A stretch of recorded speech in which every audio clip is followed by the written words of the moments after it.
Well, hey everybody. Oh, Shezza, we can't quite hear you yet. Let's unmute you there. There we I'm go. here. You Hey, got me. Shezza. Hey, how's it going? It's going good. Hey everybody. Welcome here. Welcome to the Vineyard Canada Vineyard Creative Festival. We are so here's just to give you guys a little bit of context for just to give you a bit of context for where we're coming from. First of all, from across the country, which is and actually beyond. We have some friends who are going to be joining us from the U.S. as well throughout this, and I'm sure tuning in as well. And hi, Erica, and and as well, a good number of us have spent the last couple of days together, mostly online, doing this Vineyard Creative Imaginarium, just a time to celebrate and nurture imagination and creativity. And so we're kind of coming feeling kind of pumped. Hey, Shez?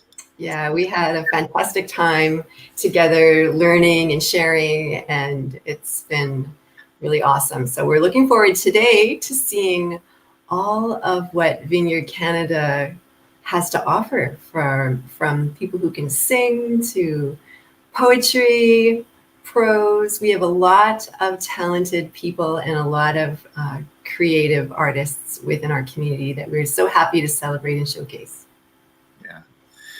Yeah, and I'm really happy to be hosting this with Shezza today. So, which is it's, I mean, we had such a blast last year, but I'll be honest, this is just a little bit more fun. So It's always more fun when there's more people. that's right. And you're pretty fun yourself, Kris MacQueen. Yeah, I have my moments. So, so just kind of to frame things a little bit. First of all, and we've spent some time again as a creative community over the past days, just reflecting on this, and not to kind of, not to open us on too hard of a note, but just recognizing that that as we do this, gather together today, we kind of do it in the middle of a moment of cultural reckoning and pain and looking at some of our history. And yeah, so just, we want to make space for that and to recognize some of what we're going to experience is actually going to be full of joy and light and vibrance and humor. And some of what we're going to see is going to take us into some deep places and into some lament throughout both this session and into this evening. And so just to create a space for that. And as well, the other thing is just to say, we have people who have contributed from many different creative disciplines, many different creative expressions, and also many different skill sets. And so we have people who are kind of in the early days of their creative expressions, and then we have some people who have been working on this for a lifetime. And so this is a celebration of all of that kind of outpouring that we're gonna see and experience. So. Yeah. So what I would like to do, hey Shez, do you want to just open with some prayer, and then I'll do a land acknowledgement from where we're coming from here in Kitchener, and then maybe Shezza in the second call, maybe you can do a land acknowledgement from Winnipeg. For sure. Well, let's pray together, everyone. Let's join from wherever we are. Just settle our hearts and be drawn into unity through the Spirit of God, whom we love, and our Savior, Jesus, and our Father. So, Lord, I thank you for this time together. I thank you for each and every listener that's joining right now.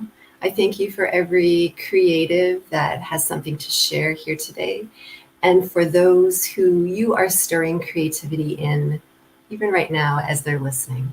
And Father, I thank you that you bless every kind of creativity there is, from the cooks in the kitchen to the business people to the classic arts. You bless every one of those creatives, and you look at what they've done and you've said it's good. And so, Father, we invite you into this time together. Jesus, we long to glorify you with our work and spirit, we ask that you just continue to move and minister as we celebrate the beauty of created things. And so we pray this in the name of the Father, the Son, and the Holy Spirit. And all who agree, say amen. Throw some hearts up on that screen and type an amen into the chat line. And I'll actually say it on this thing. And so with that too, we want to acknowledge, we're gathered together from more than just Canada, but that this is hosted by the Canadian Vineyard, and of course, so we're gathering on land that has a deep and storied history that's a lot older than maybe the culture that we call Canada right now. And so as we gather at the place that I am at right now, is in Kitchener. It's situated on the land that is the traditional home of the Haudenosaunee and Anishinaabe and Neutral peoples. We recognize and deeply appreciate their historic connection to this place, to the ground that is beneath my feet right now. And we acknowledge the contributions and recognize the contributions and celebrate the contributions that our Indigenous peoples have made in shaping and strengthening this community, our community. We're grateful for the opportunity to meet here and reaffirm our collective commitment to make the promise and challenge of truth and reconciliation real in our community, real in our churches, real in our homes. So, yeah. And, as we kind of read that land acknowledgement, we also just recognize that, hey, we're in Canada at least, we're still largely in this strange sort of disconnected space. Here we are virtually, which has its gifts, all such challenges. But as we've been reflecting, one of the things that artists get to do and creatives get to do is they get to, this is a Shakespearean term that was brought to our attention by Malcolm Guite just yesterday when he spoke to us. We get to body forth imagination. We get to, and that's part of what we're going to do here. We're going to experience and hear what imagination looks like and sounds like. We can't taste it in this way, but we can anticipate maybe that. We can't smell it, but we can anticipate that. And so this is something that leans forward and reaches into through the ether. This is more than ones and zeros. This is meaningful connection and celebration. So yeah, I just kind of wanted to riff on that for a minute. Shezza, do you want to say anything before we bring up our first contributor? No, it's just, you know what, I'm excited to listen today and to learn from all of these people. And I just want to also say that those of you who weren't able to join us for the first part, that's already done. We had amazing speakers. We learned together. We had Adam Russell from the US. We had Malcolm Guite share with us, and we learned so much. And so you missed it this time, but don't miss it next time. Right? Don't miss it next time. Sign up because you will be encouraged and strengthened. And it was just a fabulous time to be together. So we're just excited to carry on with all the good times. Just keep the good times rolling. Awesome. I love it. Okay, so here's we're gonna bring. Yes, everything is being recorded for you to view later. Yes, it will be captured on YouTube and on Facebook, and we'll be there. So yes, good. Thank you for mentioning that. And I'm just going to ask for a little bit of grace too as we navigate the technology and the crazy. There's a lot of live and there's a lot of pre-recorded sort of jam up, and so this is going to be as smooth as possible. But if you came here expecting slick, then somebody miscommunicated. So just say that on the front end and keep our expectations reasonable. So we our first contributor is Carly Rierson from Alberta, And Calgary, she's going to say a brief word and introduce herself. Now, she's not able to join us live, but she has done a video for us. And so I am going to attempt, we're going to see if the tech is going to work for us. I'm going to attempt to bring Carly on screen and hear a song. It'll work, Kris. I've got my fingers crossed. Vineyard, Canada. My name is Carly Rierson, and I am from Calgary, Alberta. I go to Epic Vineyard Church, and it's an honor to be with you today. I will be sharing a song I wrote a year ago. It was kind of as I started entering into a space where I thought about what would it be like if I wrote songs of worship or songs that were orienting my relationship with God. I'm primarily a mainstream singer-songwriter, and so I've always just felt that I don't connect with writing worship. But for me, my passion with music and with my own music is to always meet people in the midst of their human emotion. And something I love about the Vineyard is our acknowledgement and the space we create for suffering, and that Jesus knew suffering, and that we can come into his presence in the midst of it.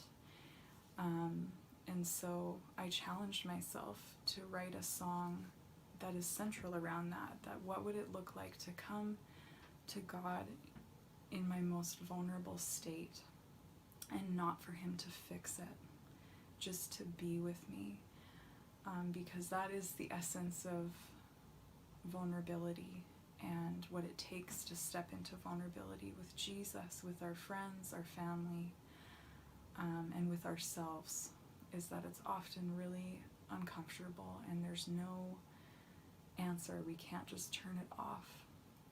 And I feel really passionate about the presence of God being a place where we can come as we are, not to be fixed, but just to be loved. And so this song is called Hold Me, and I hope it resonates with you and that you can meet Jesus in it.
when your presence is here with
Wow. Who wants to take the first breath? I know. So beautiful. I love what Carly said when she introduced the song. She said she wanted to write a song where she could just like come to the Lord and not be fixed, but just be loved. And to feel like as we listened, to her beautiful voice and just the tenderness in which she sang, so authentic, so she knocked it out of the park for someone who says she doesn't write worship songs. Hello, she's got a new calling. Just beautiful. And she said some beautiful things in there. She said, "In your arms, I'm letting go." She's asked to be held, hold me, and in your tenderness, I'm seen. Such beautiful, beautiful offering, and especially for us in this season when there's lots of reasons to need to be held. So much uncertainty for people and loss, and what a beautiful reminder for us to just come to the Lord, not necessarily to fix everything, but just to experience His love. And that's a beautiful gift to us. So thank you, Carly. Yeah, well, and also just to kind of just really appreciate her vulnerability in saying that, that she hasn't done a lot of writing worship, but just that when the invitation comes and you step into that, it's such an authentic gift. I've actually seen that happen time and time again with writers and various different people, where that's kind of not like maybe the main thing, but when something rises up, it's just so beautiful. So yeah, amazing. Thank you, friend. Yes. Yeah, so good. Fabulous. So hey, we're going to move on to our next presenter, writer of prose. So we're going to invite Joshua to come onto the stream here and Hey, Joshua. Hey guys. welcome here. So I'm super excited to be able to just give you this. I guess we can call it the screen. It's not the stage. We're going to give you the screen in a minute and let you do what you do. But just Cool. just hey, introduce yourself and what are you gonna read for us? And yeah, what's your story? Yeah. Kind of kind of a little bit of it is in Kelowna. So I go to K-Vine. I saw Matthew Baker and Sarah Pitt on the comment stream earlier. It's pretty cool to see that. I'm reading a little first chapter of maybe something that could become kind of like a book, like illustrated. It's gonna be a little smaller, but yeah, and that's called The Old Man and Two Boys. Awesome. Yeah. All right, man. Well, why don't we give you that? We'll give you the screen and looking forward to hearing this. Cool. I'll fire away. Sweet. So the first chapter is called Technicolor Jackets. So it begins, Amandeep. That's the character's name. He's East Indian, like me. Amandeep lived in a stone house on a grassy hill. The home had deep-set windows, looking over a garden and meadows of Northumberland, a quiet county at the northernmost tip of England. On this morning, all was white with snow. His teeth were a similar color.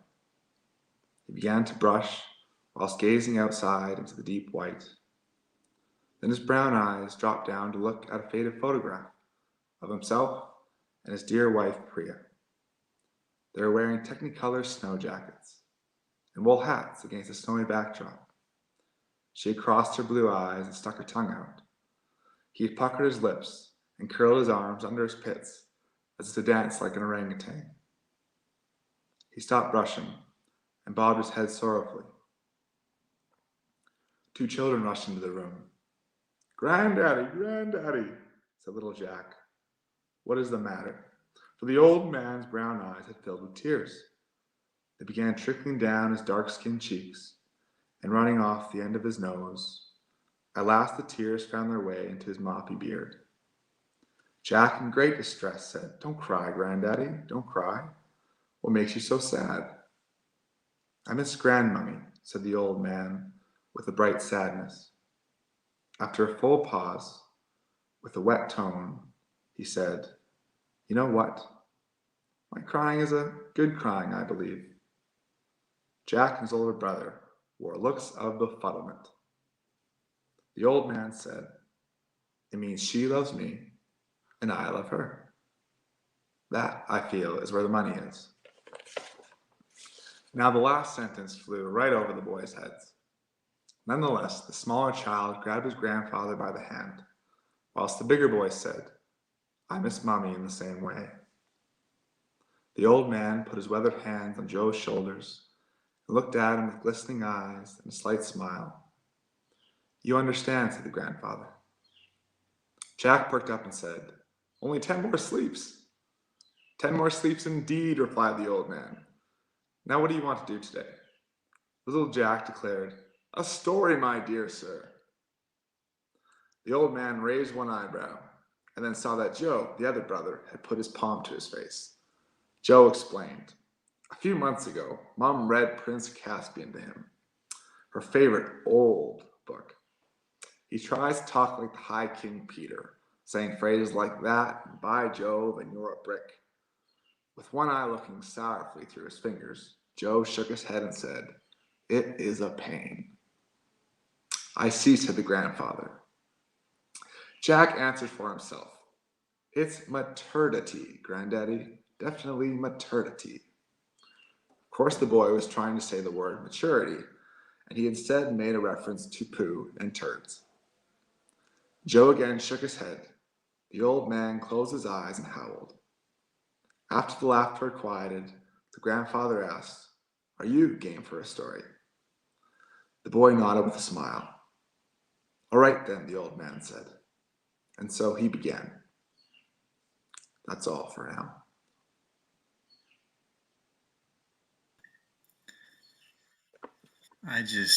Thank you, Joshua. Thanks, man. That's all for now, but there's more to come.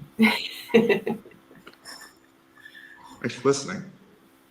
There's something that's just like the language comes alive in your reading as well, which is something that I always love that, and this sometimes prose live on the page, and that's a certain level of awesome. And when that translates over into, like, it feels like you're telling a story. Super cool. And I just love it. I love it. Thanks, Thank man. you. Sweet. So Joshua, is this the first story that you've written? I think it was like the 5th or 6th. Okay. I went to school to do English literature, so Okay. more of that stuff, and so maybe a bit like Carly, kind of maybe finding my lane in something a little different than I expected, perhaps. Yeah. The song was awesome, by the way. Yeah. Yeah. It's true. Yeah. Yeah, well, we're. I mean, not that this is all about, like it's not about kind of the assessing thing, but No, totally. Yeah. I feel comfortable in saying that we're starting off with some wonderful, just wonderfully high caliber work on your own. So thanks. Yeah. So you went into, you studied English, obviously, lit. So what does that look like? Like, maybe we've got a couple of minutes. Like, what's your process, or like what does writing mean to you or meant to you, or yeah, what does it look like for you in your life? Oh, I think, I think like a lot of artists, Kris, but for me at least, it changes quite a bit.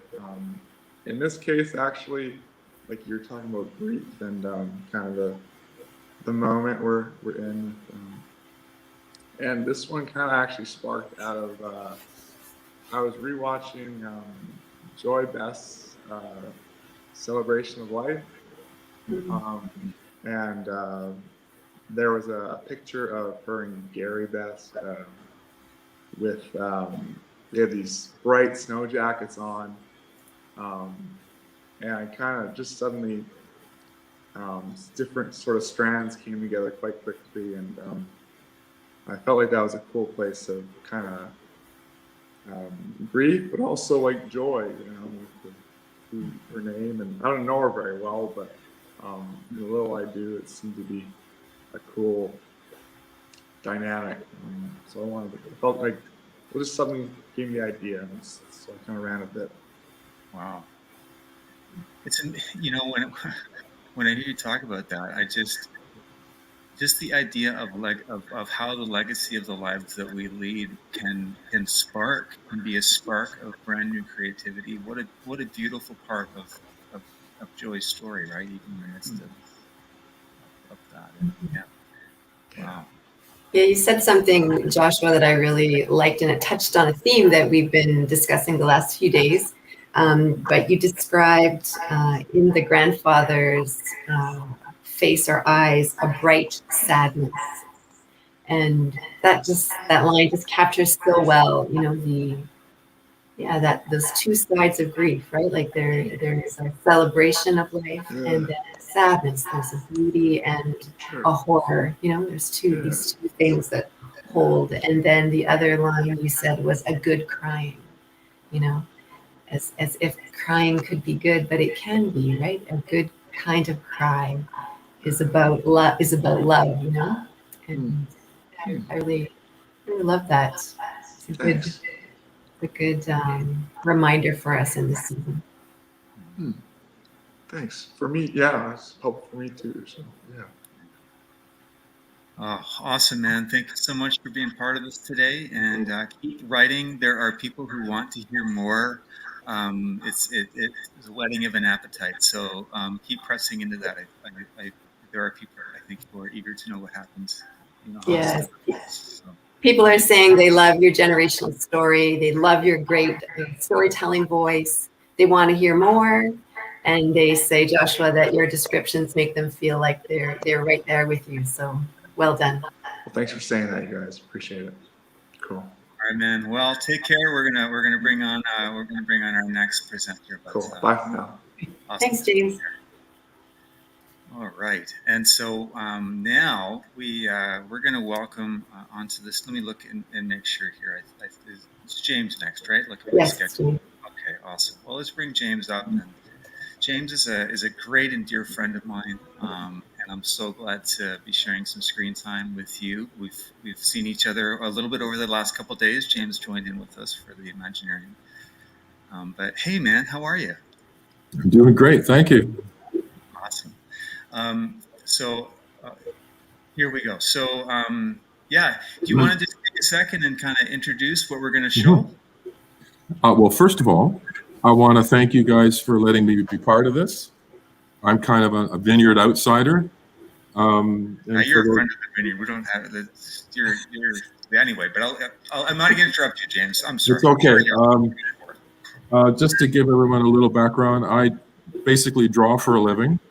But I'm an art educator as well, and I lead or support a group of Christian artists called Portage.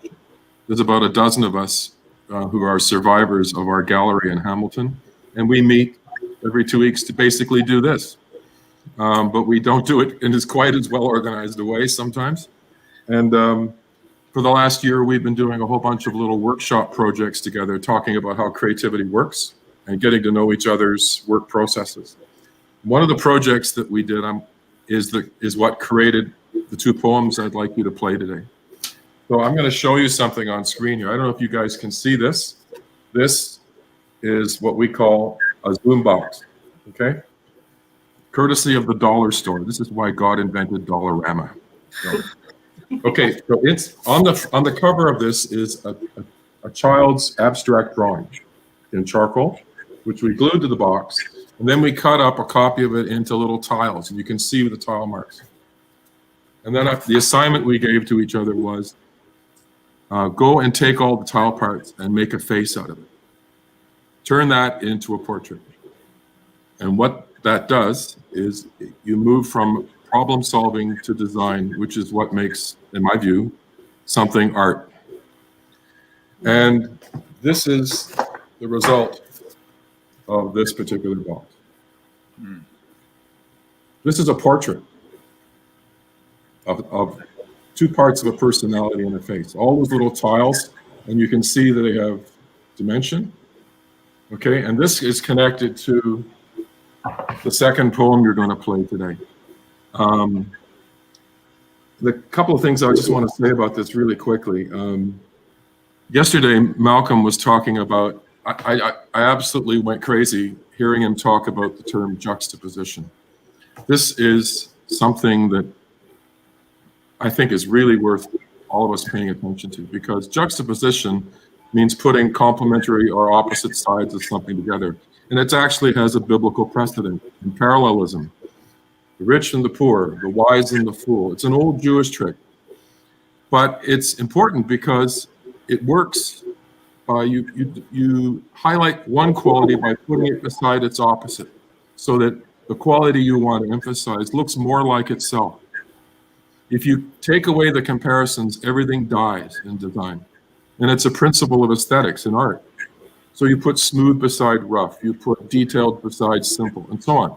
So that is an element that's in these 2 poems. And you'll notice that it has a kind of gnarly sense of satire in it, which sometimes the situation we live through just sort of makes us cranky. And so both these poems deal with that. And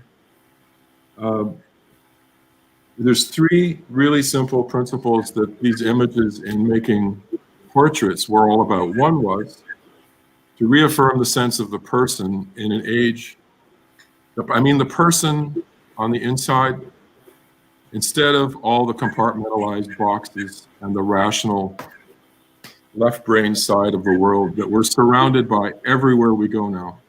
The second is, and this is very personal for me, I'm a teacher and I love teaching with students all around me.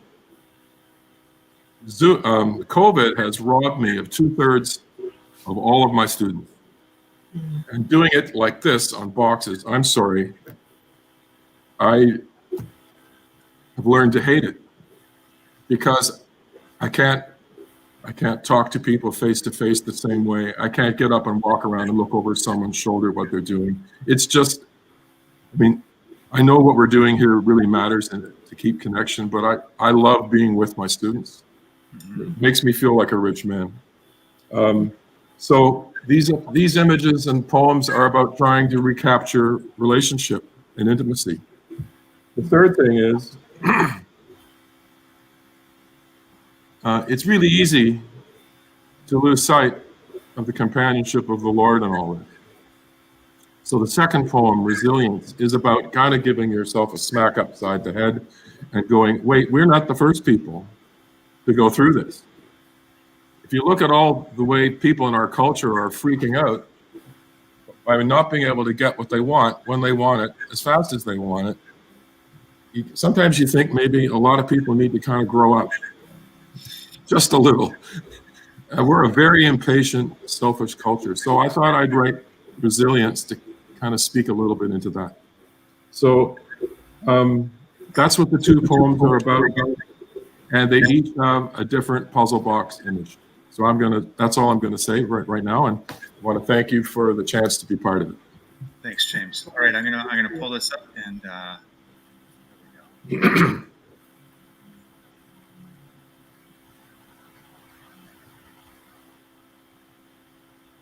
No, could you do Zoom first, please? No, I'm sorry, I can't. Okay. It's one video file, but Got it. yeah. Let me just. Resilience, a poem for COVID and also for Shadrach and the rest of us. There are days in this season of our grumbling calling out from our niche windows on digital reefs in peril to echolocate our immediate familiar clan, our brothers and sisters, when it seems we and all our material bonds have been unmasked. Do we imagine that we are the first in the history of our species to be seeing all our props sent skittering along by this leaf blower virus, queuing up for necessities or the next conspiracy, when it seems we forget all the other diaspora cut off from Zion? In our annoyance and the cramping of our style, in the tears that fall with the thinning of the trees in the fire all around us, can we not see the golden one who treads our white-hot coals when it seems as if we are alone and are not, but in fact are held fast? If we would but look closer in the blizzard, look higher in our firmament of sources, look harder for his heart of passion, his steely-eyed will to imagine, to create, and not destroy, cannot this drawing seem to you more like the whole than all the broken parts?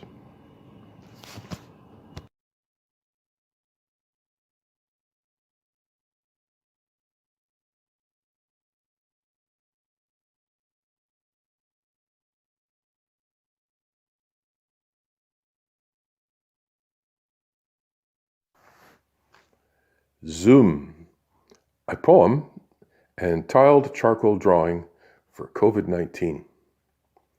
Don't touch me. Don't breathe anywhere near me if you don't mind. Don't ask me to get anywhere close enough to hear your heart, to smell the cedar scent of your pencils, the scuff of your hands on the paper that you are engraving with your person, and the oily sweat of your need of contact with your tools, your ideas, your pigments, your reach through the windows to anyone at all, anyone who might just treasure what you can see from there. Don't touch me. Don't cry anywhere near me if you must. Don't resist the contagion of boxes, the frames of this medium that keeps us in our corners, masked and safe from simultaneous laughter and common spaces, kitchens, tables where we gather to feast on caring and songs of our Eucharist of the body, our bonds, our commitments to shoulder these burdens together with one bread, one wine, for anyone at all who might just treasure what we can see from there.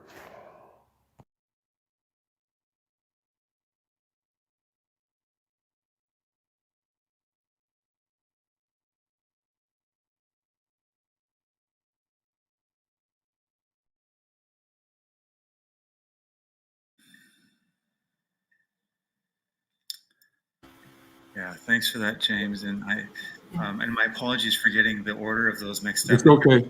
There is a narrative arc, so we need to reverse this in our brains. But we don't have a lot of time. But I do just want to say, I really appreciate, particularly when we do that thing and use our imaginations to fix the order of it, that there's both a space for lament and responsibility that you've created here, and I think those are real things. Sometimes we're called upon to do hard things, and it sucks, and we need to have sometimes language to be able to articulate both of those fully. And so we need permission to be able to speak out of our discomfort.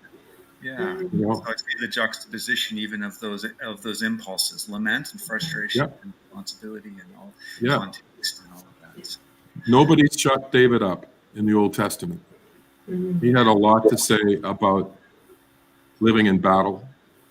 You know, he kept working it through until he got to where he could see God again. You know, Yeah. we have to have that same permission. Yeah, well, I just wanted to say one thing, Kris. I really liked that your work, especially the two different pieces, the art piece and then poetry. I like that there is something of a fluidity of creativity. You know, we often think that when we do something, it's in like one little box.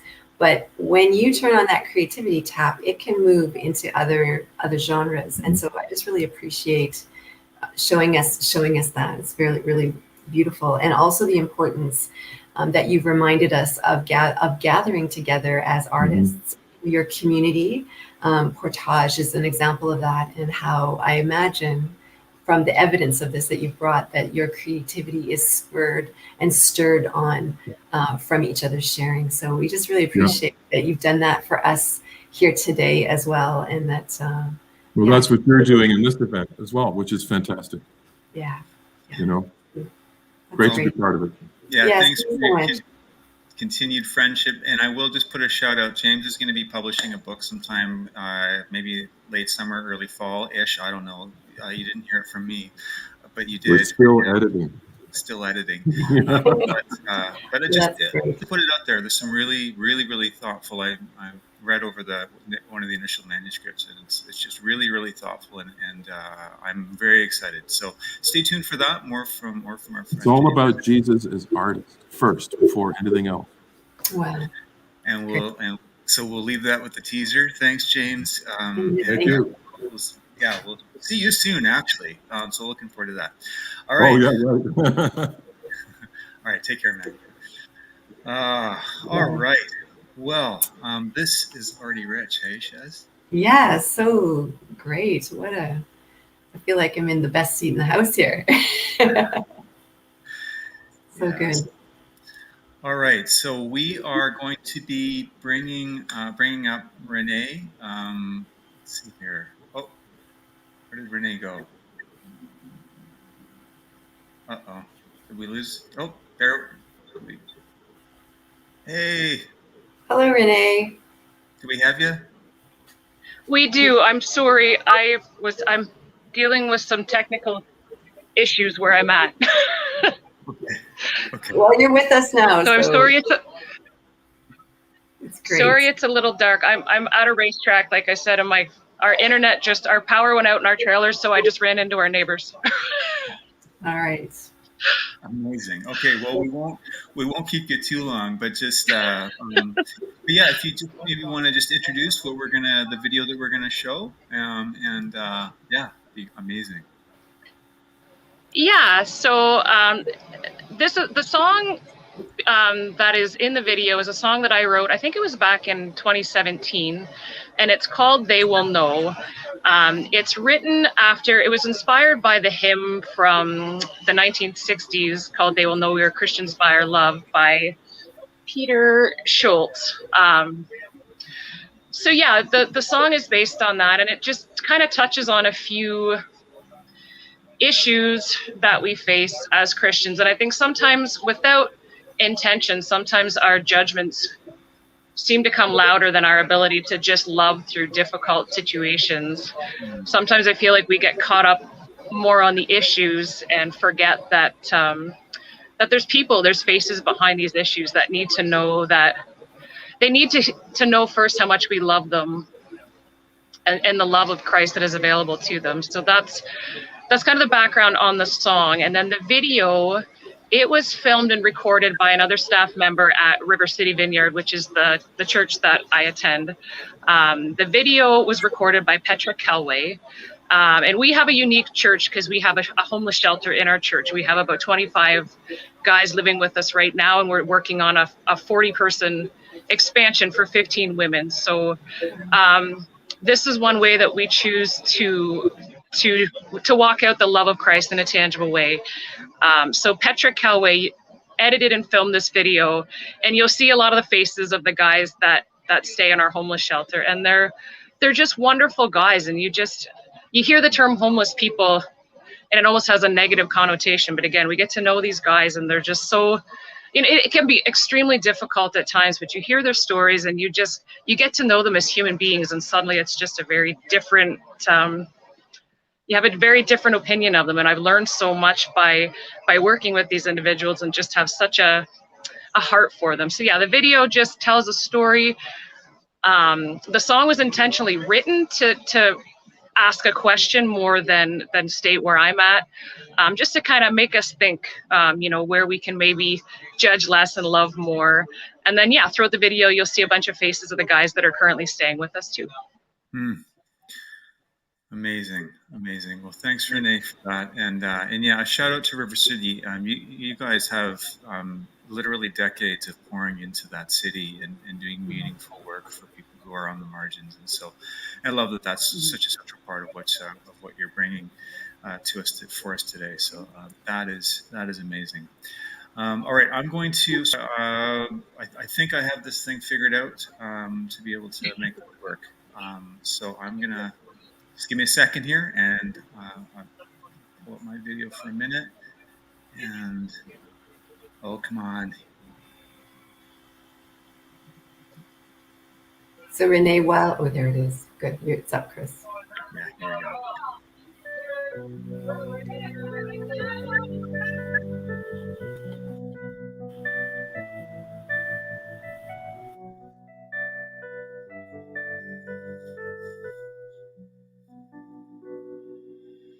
Scared little girl, barely just a teen, holds her swollen stomach in, so nobody can see.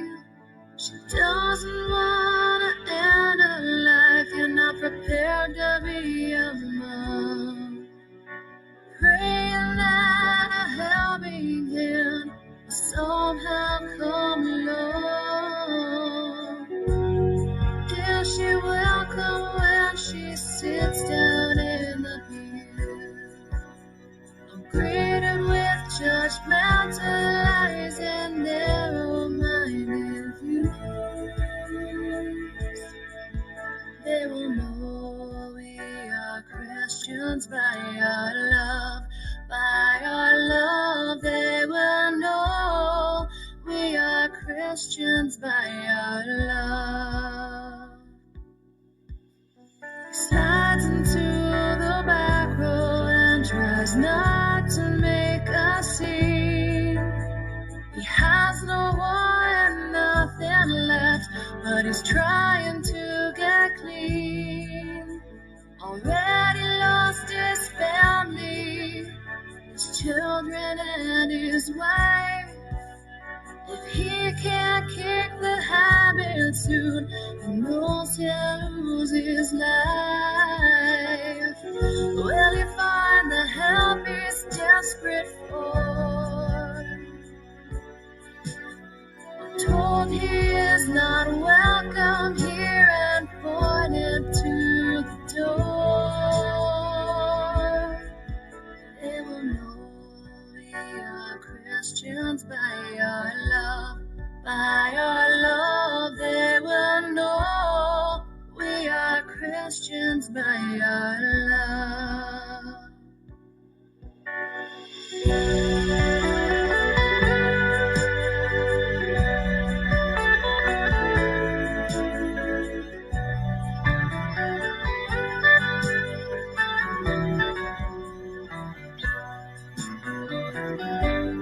If we want to change the world,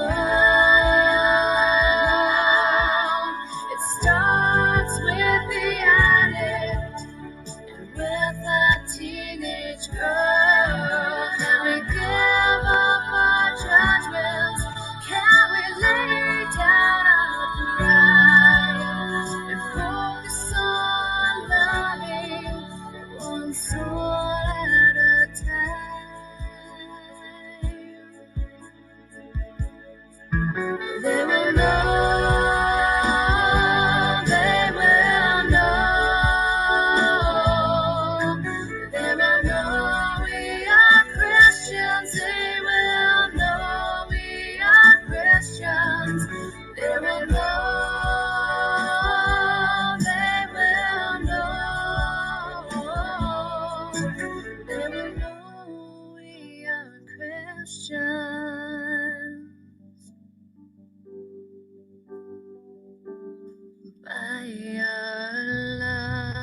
Yeah, what a great message.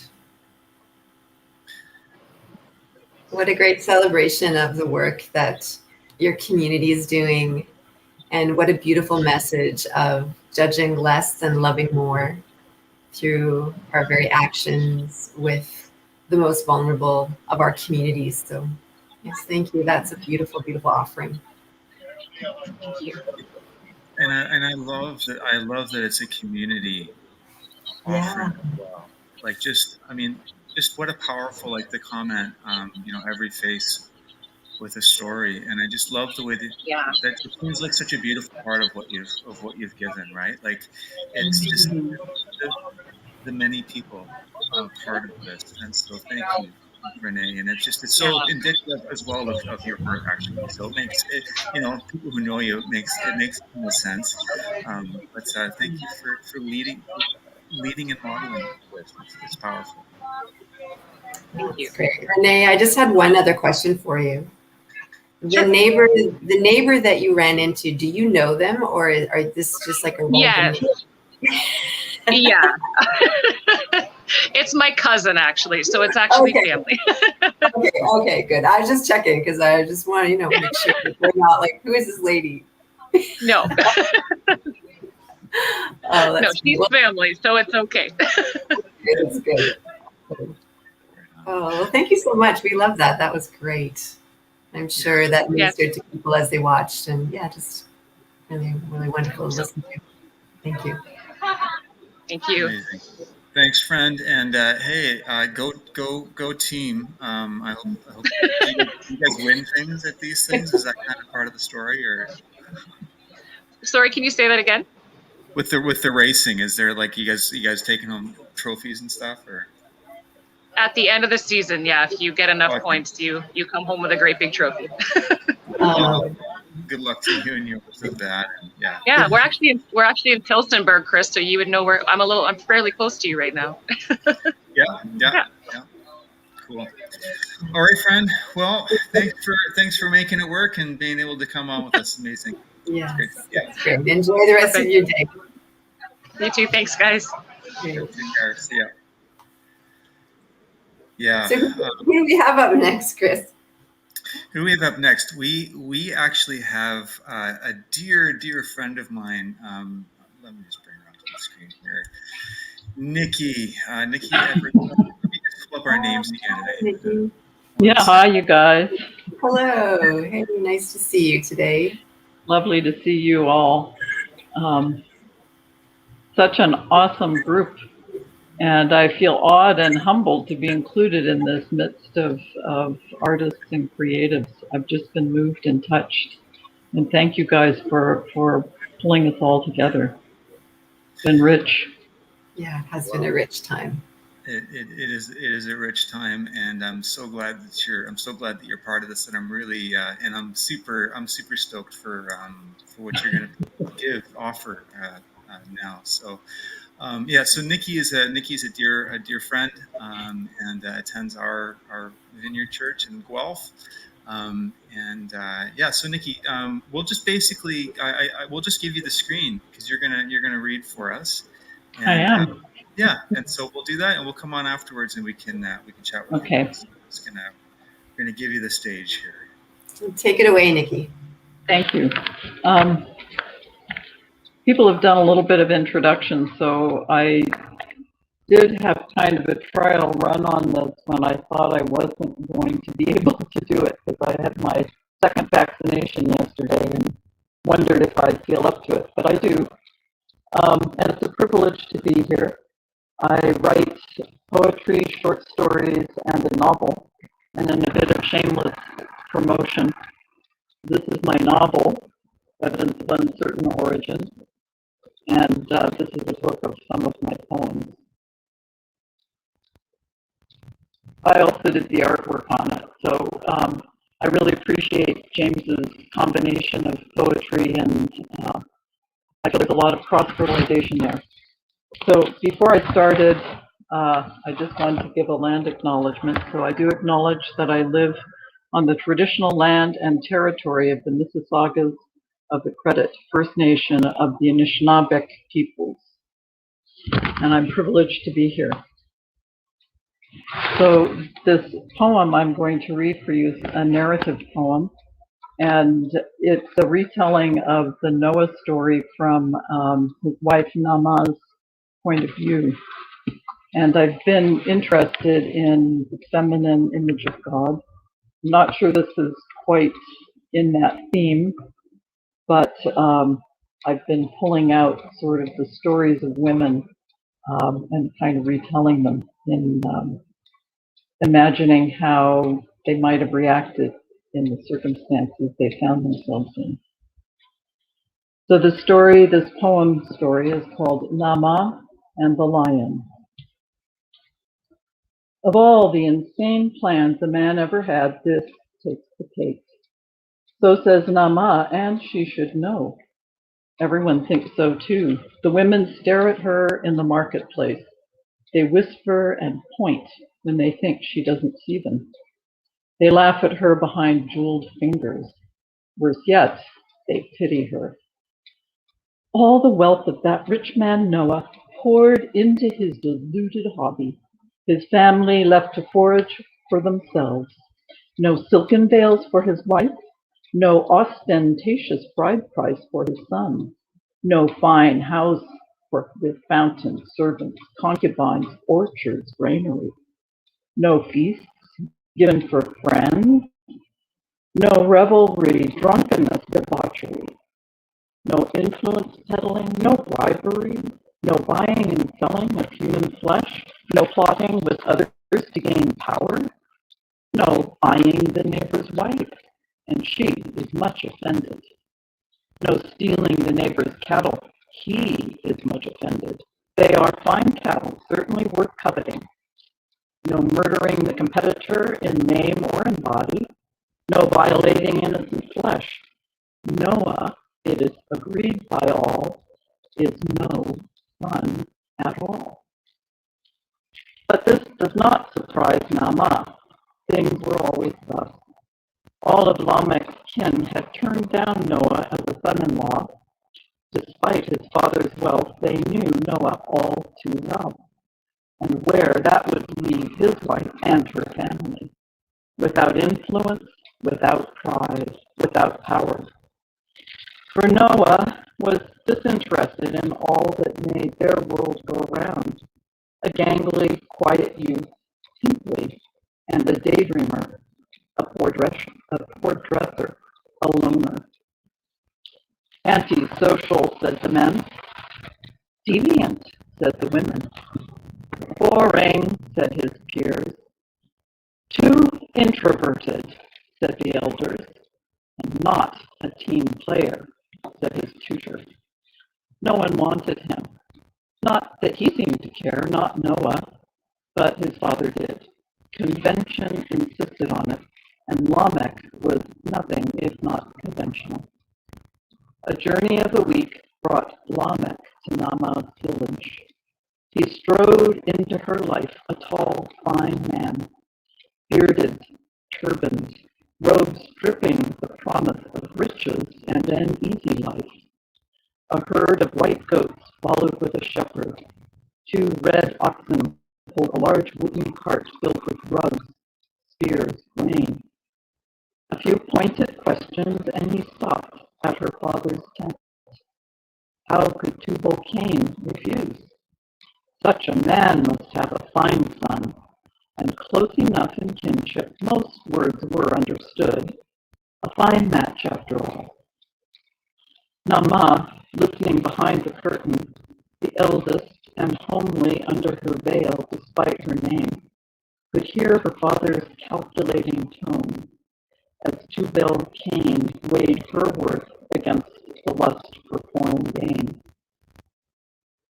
And how could she begrudge the promise of such a glad future? Far away from comparisons with her fairer sisters, far away from village gossips and their contempt. Yet something nibbled at her joy even then, a slight discord she found easy to ignore, yet remembered later when the door closed on all returning, she saw the cheat of it. But hope she felt that morning, Cool, dew-drenched grasses glittering in new sun. Head high, Nama rode. Her veil a wedding blue fluttering like butterflies about her. Lamech in the lead, they cantered out on 2 black horses, her dowry. The clan and village stood along the road, waving sheaves of yellow corn in dutiful farewell. She reveled in the grasping envy from her sister's eyes, the unabashed surprise in glances from her former foes. Surely it was Nama's proudest day. And some happiness was hers to find with Noah. Both were shy with want of words those first few weeks, growing pleased with bodies young and open to each other. Yes, they found freedom from their loneliness in each other's arms. Her mottled face lost its uncertainty and gained a beauty in his eyes. His awkward and thoughtful stance spoke to her of something deep and timeless.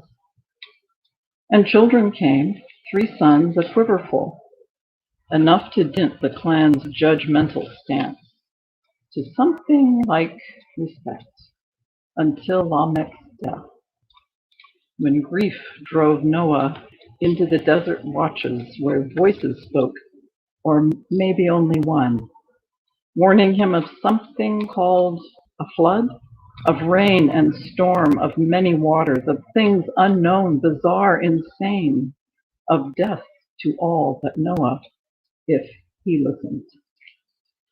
So it began, her humiliation and defeat. All Naamah had gained and worked for, lost in Noah's building of this wretched thing, this boat, this ark, nothing like it in the history of their clan. Scandalous.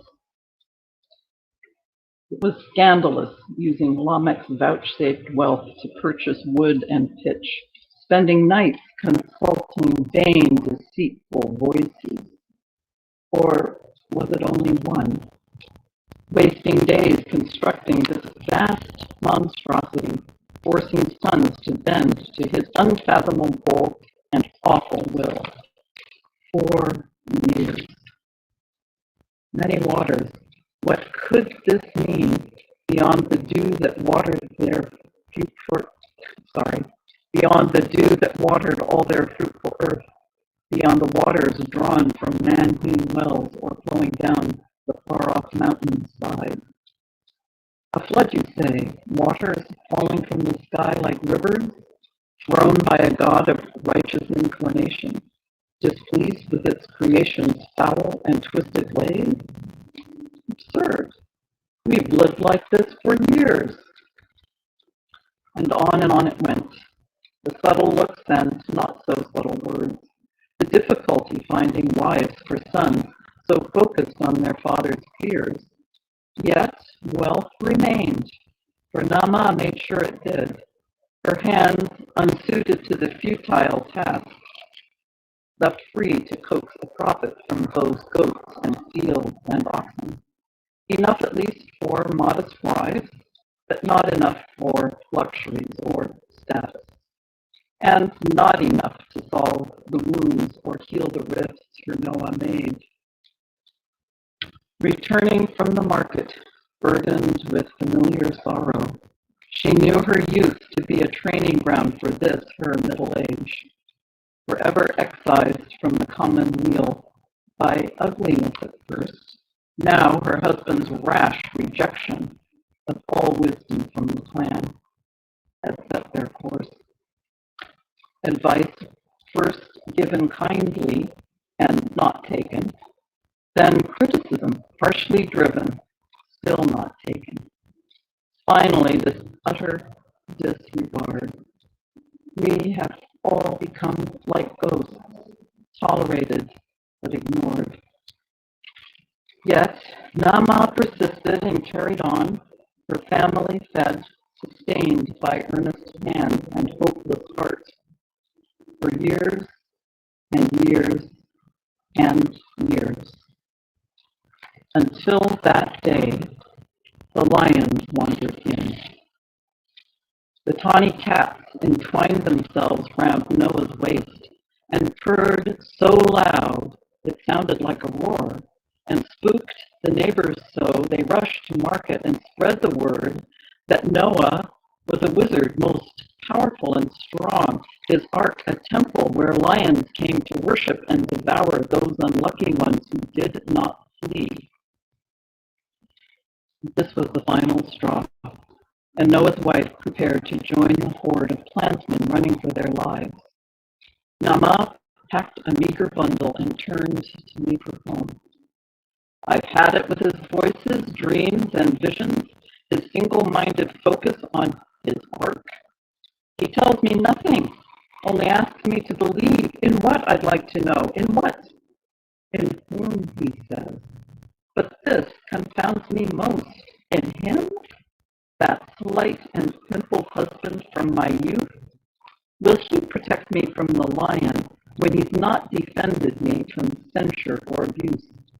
So now I've had it. He can take his ark and his lion. And so she follows fast the mob already gone. But looking back from the hills above, she sees at last the finished ark, massive, dark, and brooding on the grassy plain.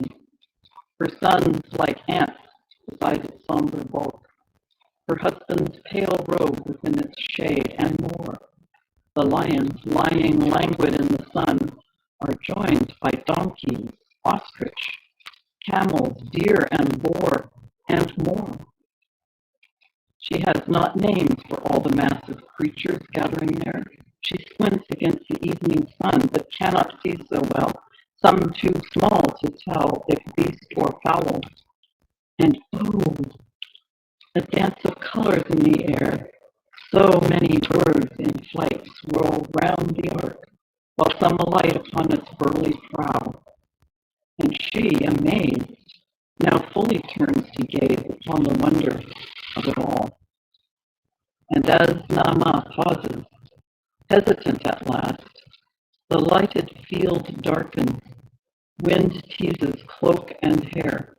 She hears a splat and sees dark blotches in the dusty road, then feels cold drops on naked arm.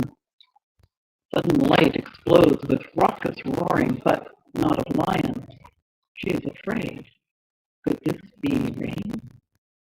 The falling waters sent by Noah's desert voices? Or was it only one? Nama rushes back against the flow of kith and kin and puts her hand to gathering in the remnants of their flocks, the grain and hay and salt and ale, seed and blankets, fire pots and clothing, fruit and slips of vine and tree, a hive or two or three, the many small and needed things men often overlook. And all the while, she keeps her eyes fastened on the lion. Thanks.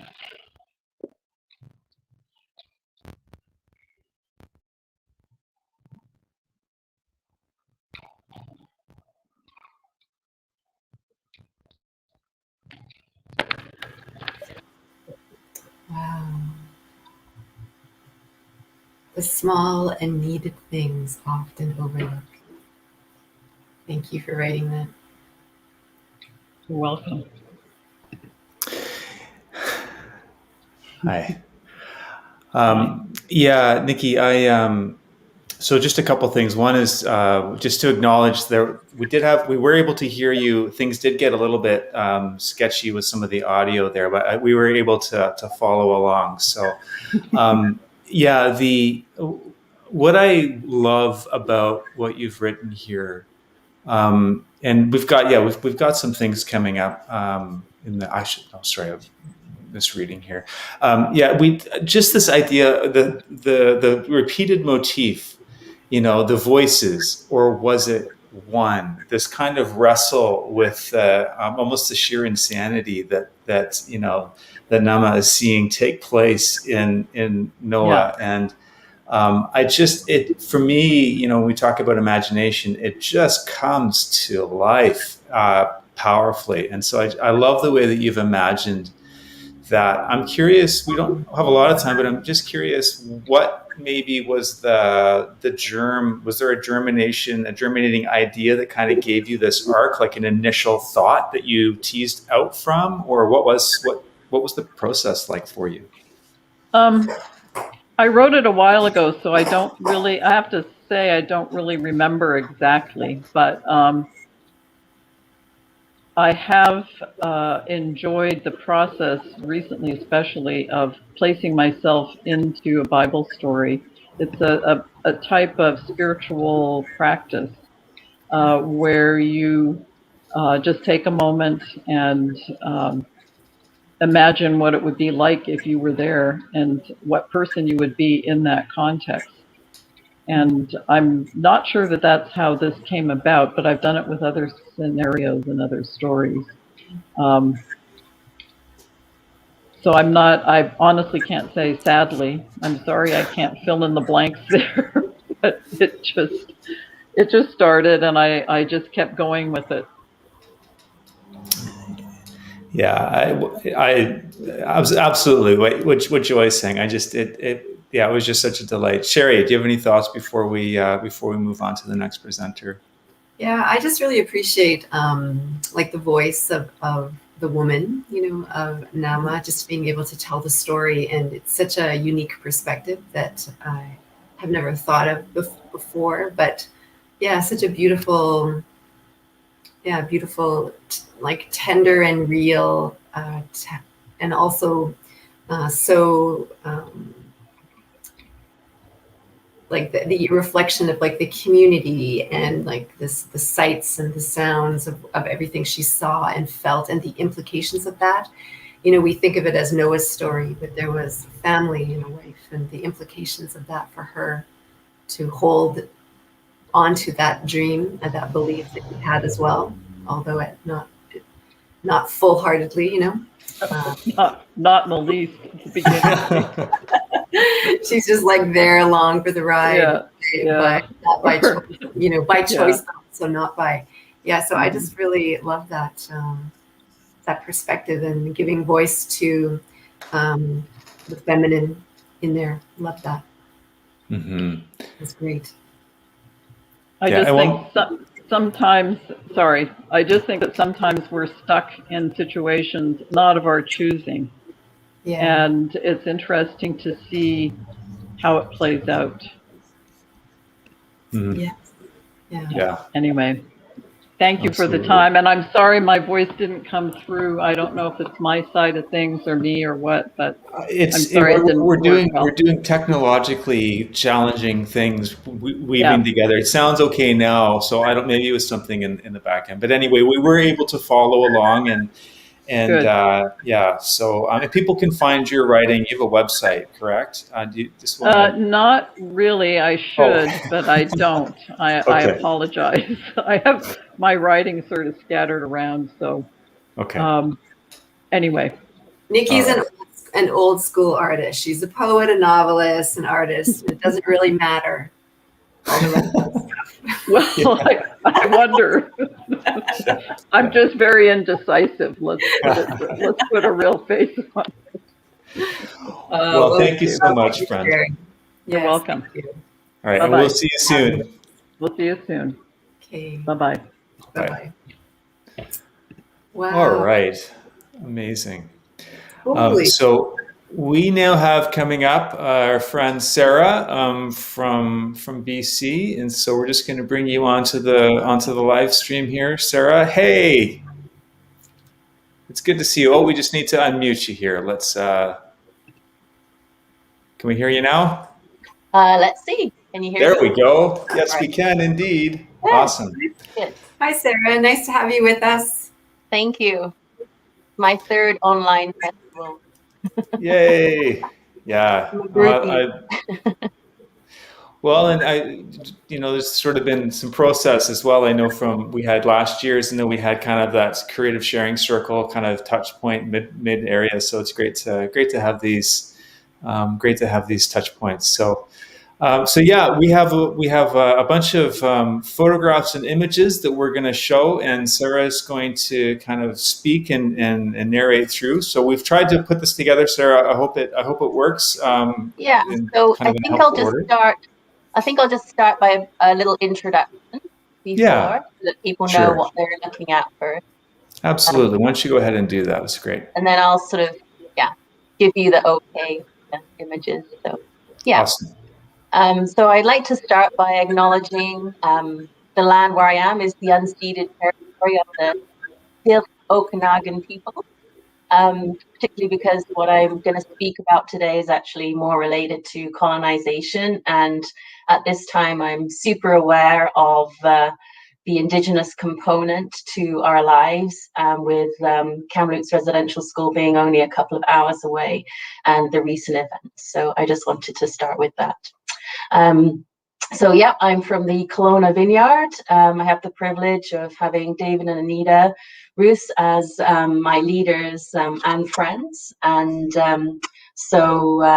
yeah, we're I'm very happy to be in Kelowna and be broadcasting from there today. So I'm just actually going to start with a quote by Adam Russell that I heard on Friday night that seemed to articulate how I need actually to go through life. And he said, imagination, and I would even add creativity straight away, is essential to what it is to be a human being. Creative and imagination are essential to a thriving heart.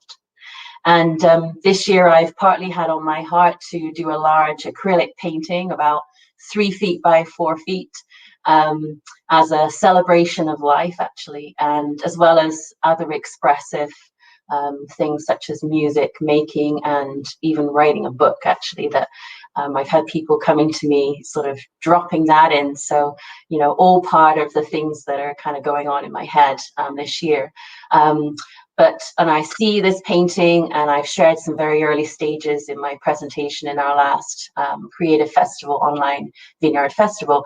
But once again, I got sidetracked this year, but for a very good reason. And it was to respond to the creative need of a group of children who suddenly came alive during a circle time I was with them, where they were sharing their own family history research and connection to how their ancestors came to Canada.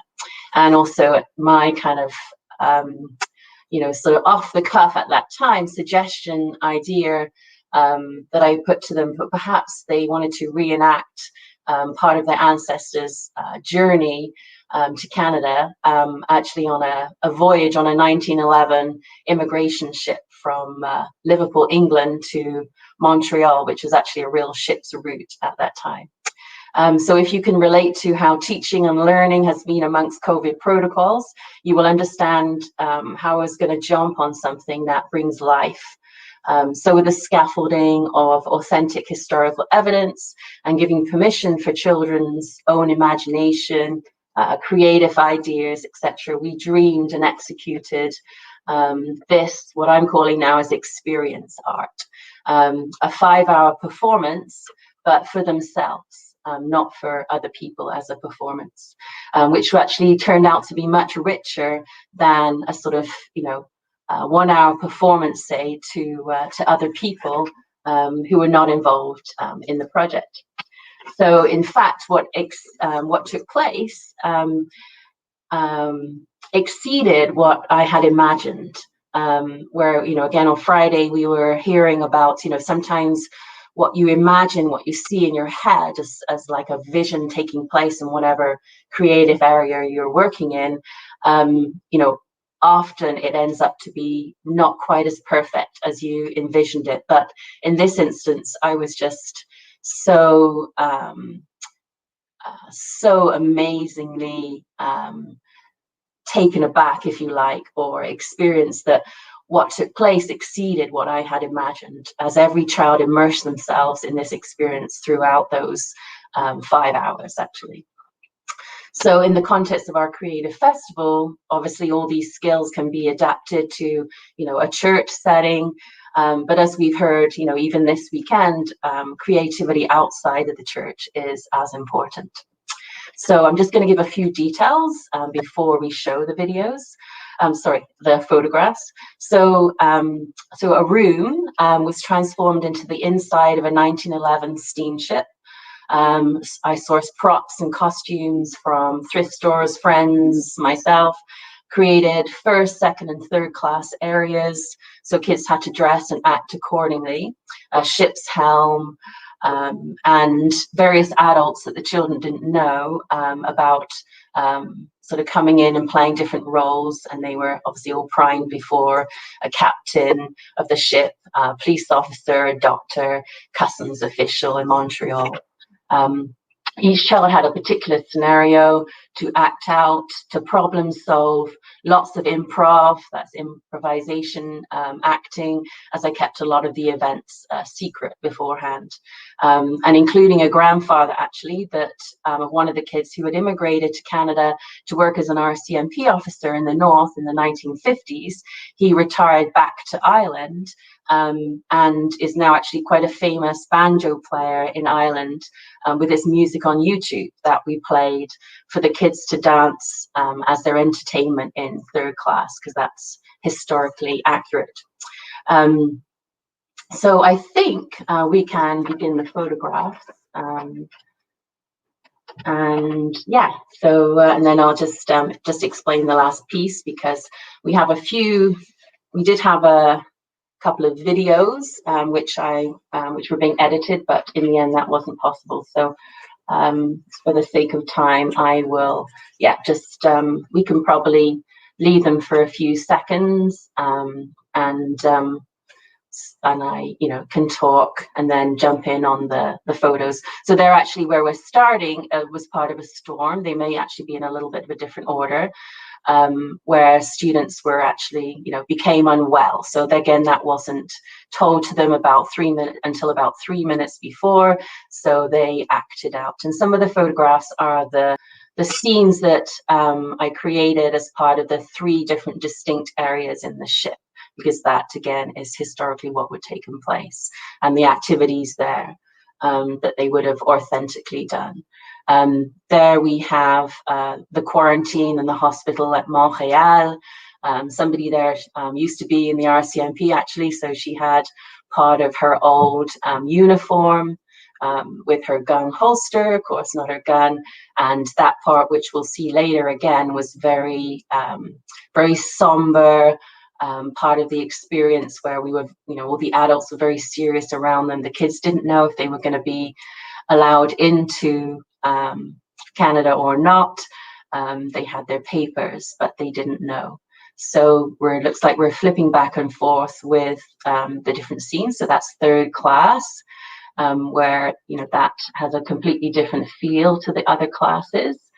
And students' feedback was, they thought if they were in third class, then, it was actually not going to be very interesting. It was going to be kind of a bit dull and boring. But actually the feedback was that they really enjoyed each specific class. And there we have first class with the accoutrements and accessories that a third class area would have. And at the end of the experience, I actually allowed them to spend 5 minutes in each other's classes once we had finished our day, once we had docked at Montreal. Some of the students had to go to quarantine hospital. They didn't know who they were going to be, because some of them had contracted an illness during the day and were given specific symptoms.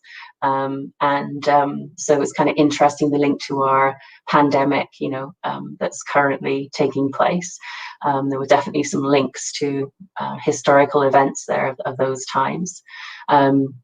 So yeah, feedback from students. Oh, and I'm just going to interject. That's one of our students who is a very good cellist, and he was offering entertainment for the first class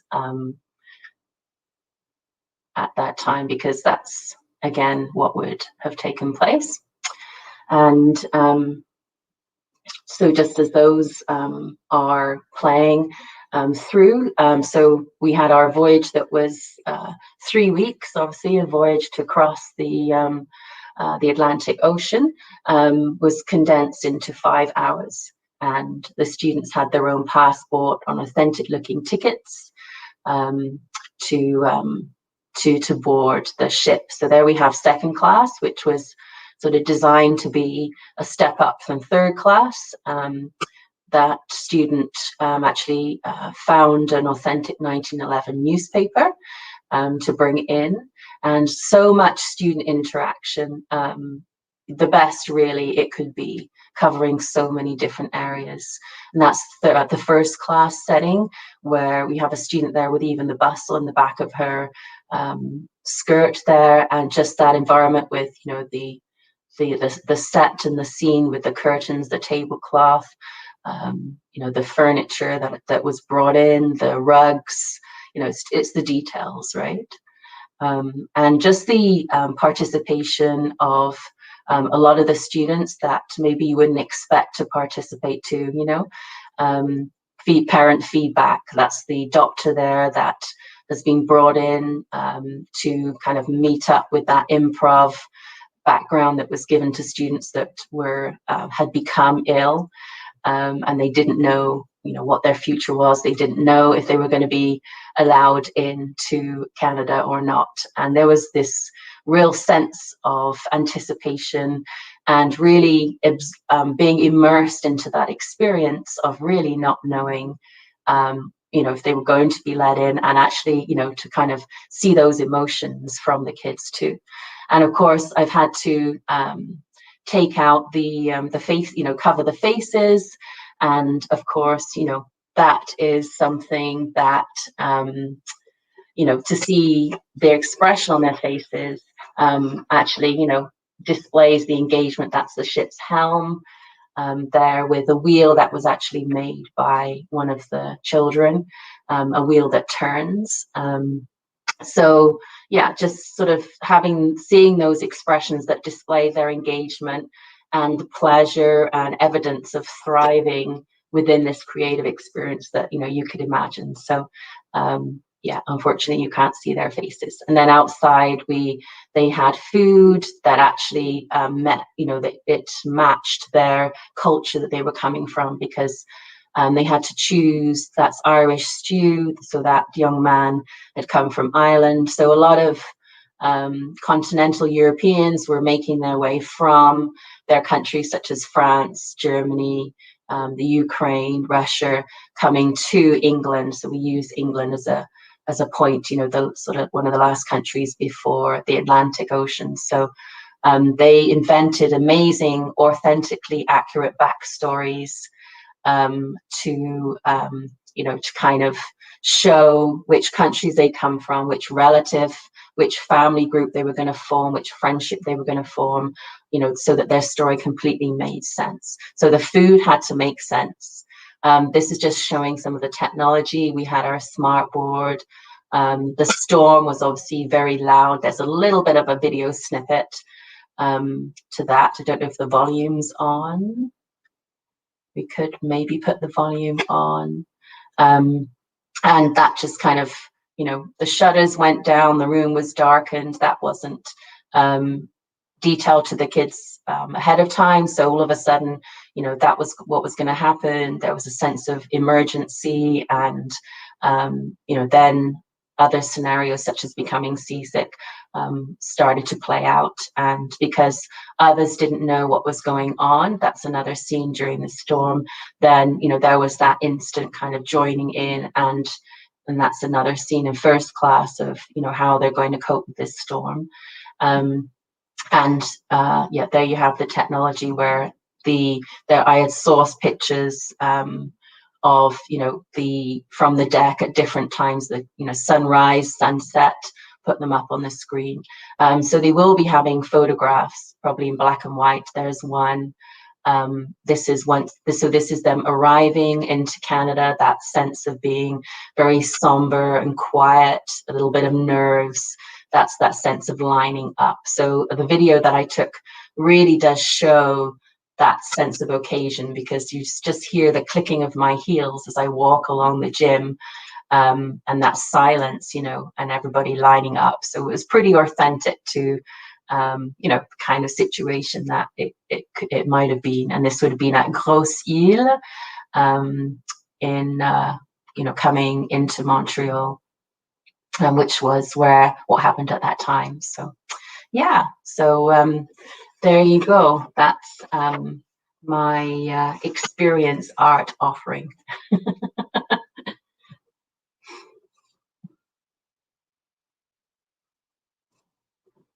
I can't hear you. I can't hear you. Oh, there we go. Sorry about that. That's okay. I need to keep an eye on that. I just said what a rich experience for students to learn in such a hands-on, experiential way that they'll remember that for the rest of their lives, right? Yeah, I think that was pretty much the highlight of the year. And so much learning, right? Learning in the prep for that, and learning in the experience of it, and all the retelling after. Yeah, we're actually doing because I teach French immersion, and I've gone up from the younger kids to the older kids this year as well. So it's grade 5 French immersion. We're doing a journal writing, French writing project where I'm actually reading alongside a journal from a young girl who immigrated to from the Ukraine.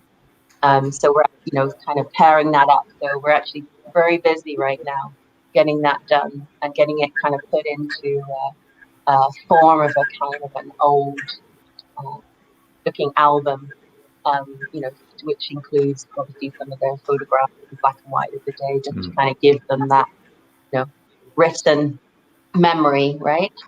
Yeah. Well, thank you so much, Sarah, for that, and just this, such a creative expression of learning, of just inviting into embodying story. Amazing. Amazing. So and so we're gonna, just looking at the time, we're just gonna bring on the next guest in just a moment. But the intentionality and the sheer size and scope of that project, kudos to you. And thank you for this has been, I think, for most kids, a year where learning has been a really traumatic experience, and I think you've done something tremendous for these students. And so let us all take note, be encouraged and inspired, and maybe even a little challenged. Hey, so good. Thank you. Thanks for your work. Here we go. Okay, and so we have Cherie, I believe, who's coming on to the, yes, here we go. Next. Hello, Cherie. How are you? Welcome here. I'm good, thank you. Welcome. Awesome. It's great to have you on the feed with us here on the festival. So in just a minute, we're going to show the video that you sent in. Just do you want to just kind of preface it, set it up, let us know what we're about to see? It was, I did it over 4 Sundays, actually during church, because we are still on Zoom. It came out of, actually, I was talking to a friend that I just, right now and everything, I don't have time to read anything. So if God wants me to read something, he's really going to have to bring something to me. And literally the next day, another girlfriend who had no idea the conversation came up. She goes, I was supposed to buy this for you. And it was an art book. And it's actually a 12-week course for art. And so in reading that, I got the idea for this. Had no intention of actually showing anybody, like maybe sharing with friends. And then Erica Kobuka from our church mentioned this, and I would say to myself in a weak moment, I was like, what the heck, let's just do this. And so I did. Awesome. Great. Well, thank you so much for sending it in. And I'm just going to pull it up here, and we can watch the video that you've prepared for us. So just give me a second here to, there we go.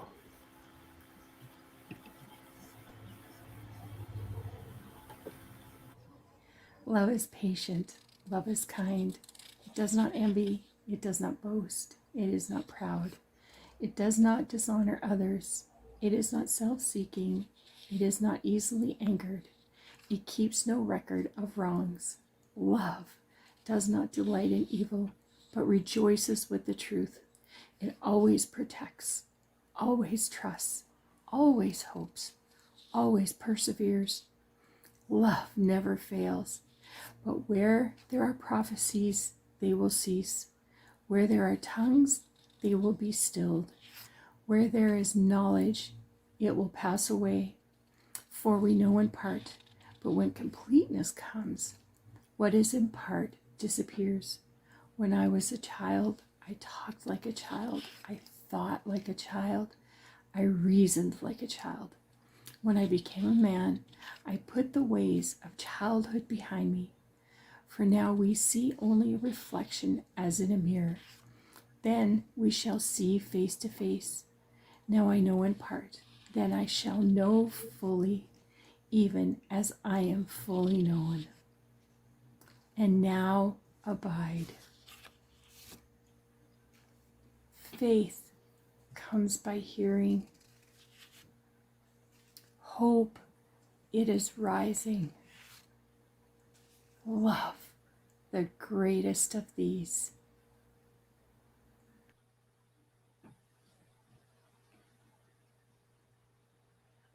Again, so there's something when I initially saw the video that you sent in, it occurred to me how little handwriting I've actually looked at of other people's. Like I write, obviously, we all have our writing, but it just to see the words in your own hand like that. It kind of reminded me of almost like the Book of Kells or like the illustrated manuscripts of Scripture a little bit. That sort of the celebration of word and the color and just the joyfulness of it. It was just a lovely contribution. I'm so grateful that you submitted that. Thank you. Yeah, my handwriting is I've been told by other people is one of my special gifts, and I doodle at church all the time. I have pages, and my journal is more full of doodling words and stuff that I get as I listen to worship or hear Terry speak. I'll focus on one word, and even if it's just with my pen, just draw that word and doodle around it. And but my girlfriend, along with the book, also gave me some gel pens, so I might have to invest in a few more of those. I love it. Yeah, I love that doodle art. That's a really fun way to express things. And I know some of the comments on the chat line, people commented, beautiful, so peaceful.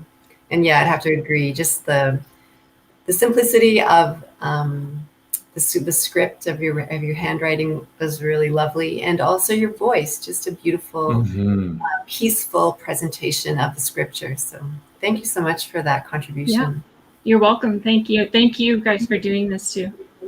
Yeah, it's this is one of the, I love the accidental nature of on a whim you sort of said yeah sure we'll do this, and it really is such a gift. And so just to speak to that impulse in you, that creative thing, and to just say, hey, you really belong in this space, and keep pressing in with it, because it's a gift, and there's a beautiful meditation on that passage. So thank you, Cherie. Just so appreciate that. Thank you. Thanks. Awesome. All right. Amazing. Love it. Yeah, so fun. You know what I love, Kris, is I love that there's such a broad expression of creativity, from what she's doing there, which is this like doodle art in essence, right? And, from that we have like prose, the poetry, the song. There's just such a vast array of expression of creativity, and it's so receivable, right? Like it doesn't matter whether it is a professional offering, right? That's somebody that does this as a career, or someone who is just, has that inclination, the creativity, and just wants to express something and share. We get ministered from every aspect of that. And that is what is such a thing to celebrate. The diversity of gifting and the different kinds of offerings there are. It's great. Absolutely. And speaking of a variety of offerings, we're going to bring onto the stream a dear friend. I can't wait to actually spend time with again at some point, and hopefully not too distant future. Hey, Erica. Hi, Erica. It's so good to see you. Let's get you unmuted here if we can, and let's get you. We just have to smile at each other for a while. Everybody else is hanging on. We're just like, hi. This is a special space. So good to see you guys. And yes, let's inhabit the same space again soon. Mm-hmm. Yeah. Absolutely. So a lot of people who are viewing, Erica has been a pretty regular contributor to a lot of the national, like just developing liturgical expressions, writing songs. Just really appreciate how you've just been a gift to Canada, to this movement over the years, and I'm really grateful and excited that you've prepared something for us today. So why don't you just sort of set it up, and we can play what you sent. Oh, sure. Thanks for saying that. And truly, it has been a safe and soft landing place to bring these things. And I'm just so delighted by the encouragement and support that I have received from this community. So thank you. So about a year ago, I think we kind of all remember where we were, probably at home. I started a bit of a creative rhythm or ritual, you might say. So I think when we were all hunkered down, I don't know about you guys, but for us, for myself, the pace and the rigor of our home life actually increased and intensified. We were working from home, schooling children from home, wrangling toddlers from home. And so my capacity to engage with things creatively actually felt like it diminished. There just weren't enough hours in the day, or so it felt. I know for a lot of people, quarantine was exactly the right kind of environment for their creative juices to flow. So much online material from literally all over the world became accessible for all. You could learn how to bake, you could learn how to paint, you could learn a new instrument, and I think that's really great. But for me, things got busy. And so the margin, those who participated in the Imaginarium that Adam Russell talked about, that necessary margin where imagination takes place, felt thinner and thinner. So I discovered an app. It's called 1 Second Every Day. You may have heard of it. It actually allows you to take small snapshots from your life throughout a month or longer, and string them together with the date stamped on the bottom. Well, for me, 1 second seemed too short, so I kind of started a 4-second capture, and daily was too much pressure, and so it just kind of became every other day. And it required my cell phone, which we all kind of carry in our back pockets most days. Anyway, this creative practice, this rhythm, was a bit of an on-ramp to being awake and attentive to the beauty that is literally all around. It's very similar to the practice that we did during the Imaginarium, where we submitted little pockets of beauty. It's just a snapshot. It's very ordinary, but when we put it together, we realize that this is the stuff. This is the marrow of our lives, and it is profoundly meaningful and beautiful. I read a short book this year You may have heard of it. It's called The Liturgy of the Ordinary, and it's by Tish Harrison Warren. I highly suggest it. It basically dives into this very thing. Liturgy means the work of the people. And so this book has given me pause to the work that happens in the cracks and in the dust and on the kitchen floor of my life. I'm also a lover of spoken word. You probably know this about me, and it has become a really vital part of our faith community's gatherings. I'm so nourished by the saying aloud and saying together aspect of corporate liturgy. So my piece also includes a liturgy that I wrote last year, and I've entitled it A Liturgy for the Lonely. I think in the course of this pandemic year, we have found a fair amount of comfort in the fact that as much as we have been apart from one another physically, this is a course, this is a path that we are walking together in many regards. But like so much of life, there are aspects of our journey, painful aspects, that feel like they are ours alone to bear. And so this liturgy was really a means to find solace and comfort in the fact that even then, especially then, we are not alone. If I can add one more layer to my piece, it includes a song that my husband and I wrote together. He's not able to be here right now. Kid reality, right, of our family. But it's entitled Sabbatum Sanctum, which is Latin for Holy Saturday. And Holy Saturday is that profoundly sacred time between Good Friday and Resurrection Sunday. It holds the space before the living promise of the resurrection. And in many regards, it is not even aware of that hope and that promise at all. In the Christian story, I think Holy Saturday has become synonymous with a sense of bewilderment, deep, staggering loss, hopelessness.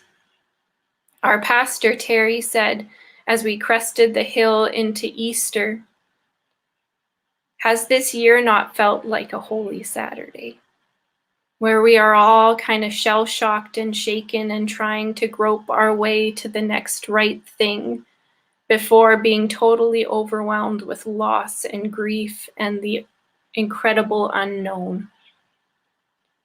Anyway, I think this song has become more special to me because it holds the uneasiness of it all, where I can tangibly see the preciousness and the treasures that are tucked into each and every day.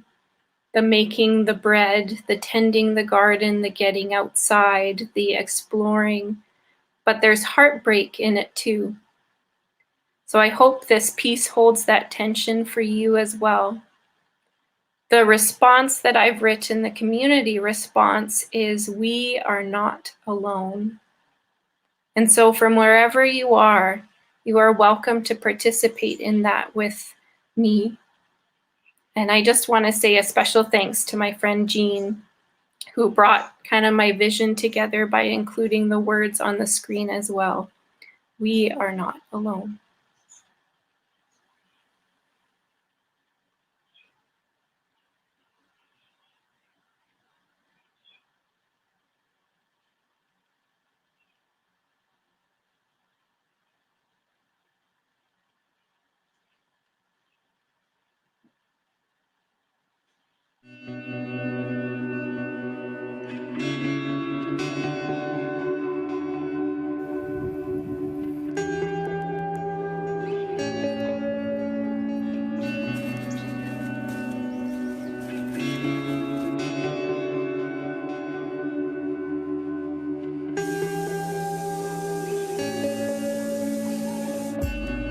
Lord of all, you who hold our comings and goings, our waking and sleeping, our rising and falling, you are near to us in the stillness and in the sweet rest.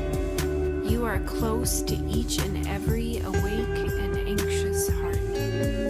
We look sing to you again. Maker of all, sustainer of all, breath of life over, in, above, and below everything and everyone. We are not alone.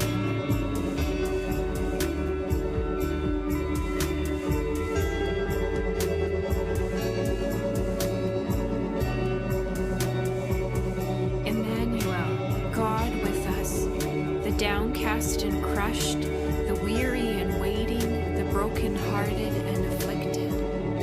Emmanuel, our God who was born right into the very dust of our existence.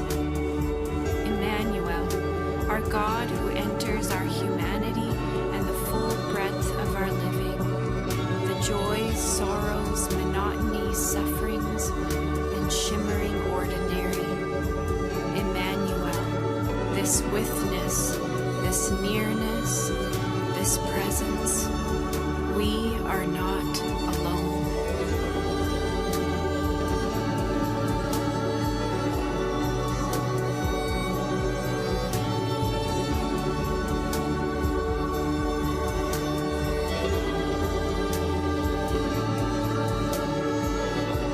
El Roy, you are the God who sees us.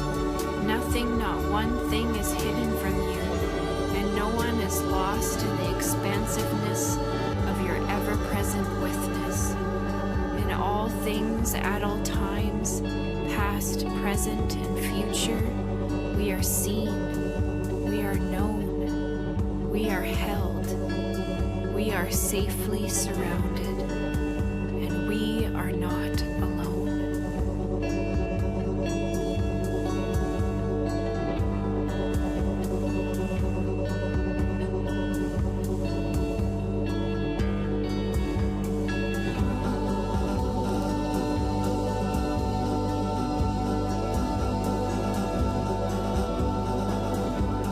El Shaddai, age to age and right from the start, you are reaching out to restore and mend and heal.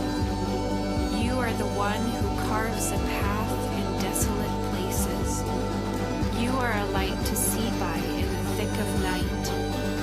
You calm our fears when we walk alone.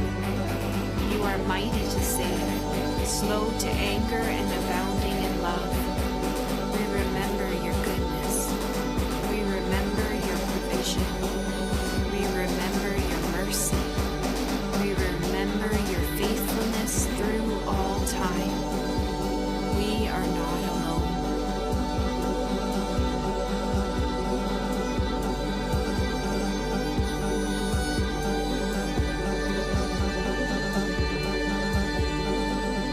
Elohim, our God who indwells and fills, permeates and invigorates, come and soothe, nourish, strengthen, refresh, and uplift. Yahweh, breath of life, you saturate it all. This day, this moment, this inhale and exhale. You are with us. You are present in the full scope of our living and circumstances. With us in the noise and clamoring chaos.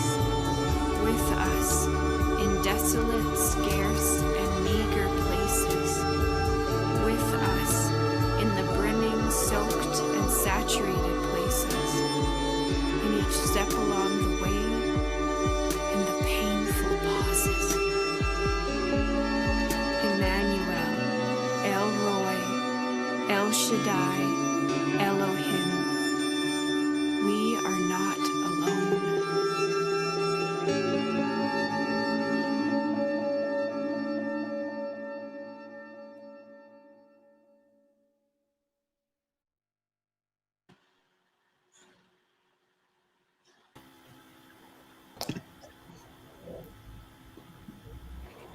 We are not Thank you. alone. You're not alone.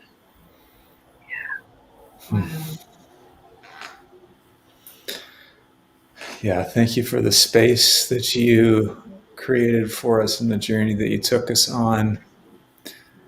and the space that that you continue to create for us and for your community. And it's a real gift, Erica. Mhm. Both of you guys, both you and Arden, such a gift. Yeah, thank you. Yeah. It's kind of hard to even like speak after that. I just sort of feel like it just comes your voice, the way you shared it with the music, it just like felt like rolling onto me, rolling on. Yeah, what did you say? Like the ever present Witness. It might be a made up word. No, it's good. I'm all about the made up word. We've made up a few of them. I'm pretty sure Malcolm used it once, so you made it up in good company. Oh man. Maybe Malcolm stole your word. Okay, I doubt that. Malcolm Geit, for those of you who aren't on a first name basis with. I don't even think I am. Yeah. Thank you. Just seeing this comment. Oh, sorry. Go ahead. Just from Joy here, Erica, I'm truly filled. Your words and video clips were so satisfying, overflowing with God's love. Thank you. Thanks, Joy. Yeah, I love that you've just taken like deliberately looked for moments of beauty, and I know that I see them posted because I follow you online, and I see them often, and I'm just moved by the simplicity of them. And that's part of, I think, just that using that phrase, practicing the presence of God. That's what you're doing. You're doing that in an awareness, right? You're training your eye, you're training your senses to be present to the witness, right? You are just tuning yourself to that channel, and the outflow of that is beauty, right? It's beauty, it's peace. People are saying it's stunning. The painful pauses, that was one of the beautiful lines. So fabulous. Thank you for what you've done. You're welcome.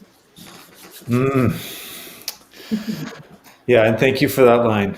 We are not alone. I think that's just such a valuable and beautiful thing, and that's part of what this is all about, right? Yeah, so much. All right, friend. Well, until we do this again, hopefully soon. Yeah. So good to see you and to be able to share the space together. Yeah, nice to see you, Erica. Good to see you too, Shezza. Okay. So long. Bye-bye.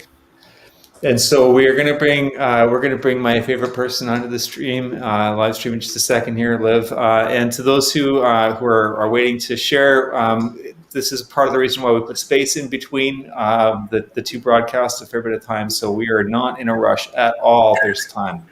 So yeah, hey, Liv. Hi. Hi. You're downstairs. Yeah, I'm in the living room. So hello, everyone. Hey, Liv.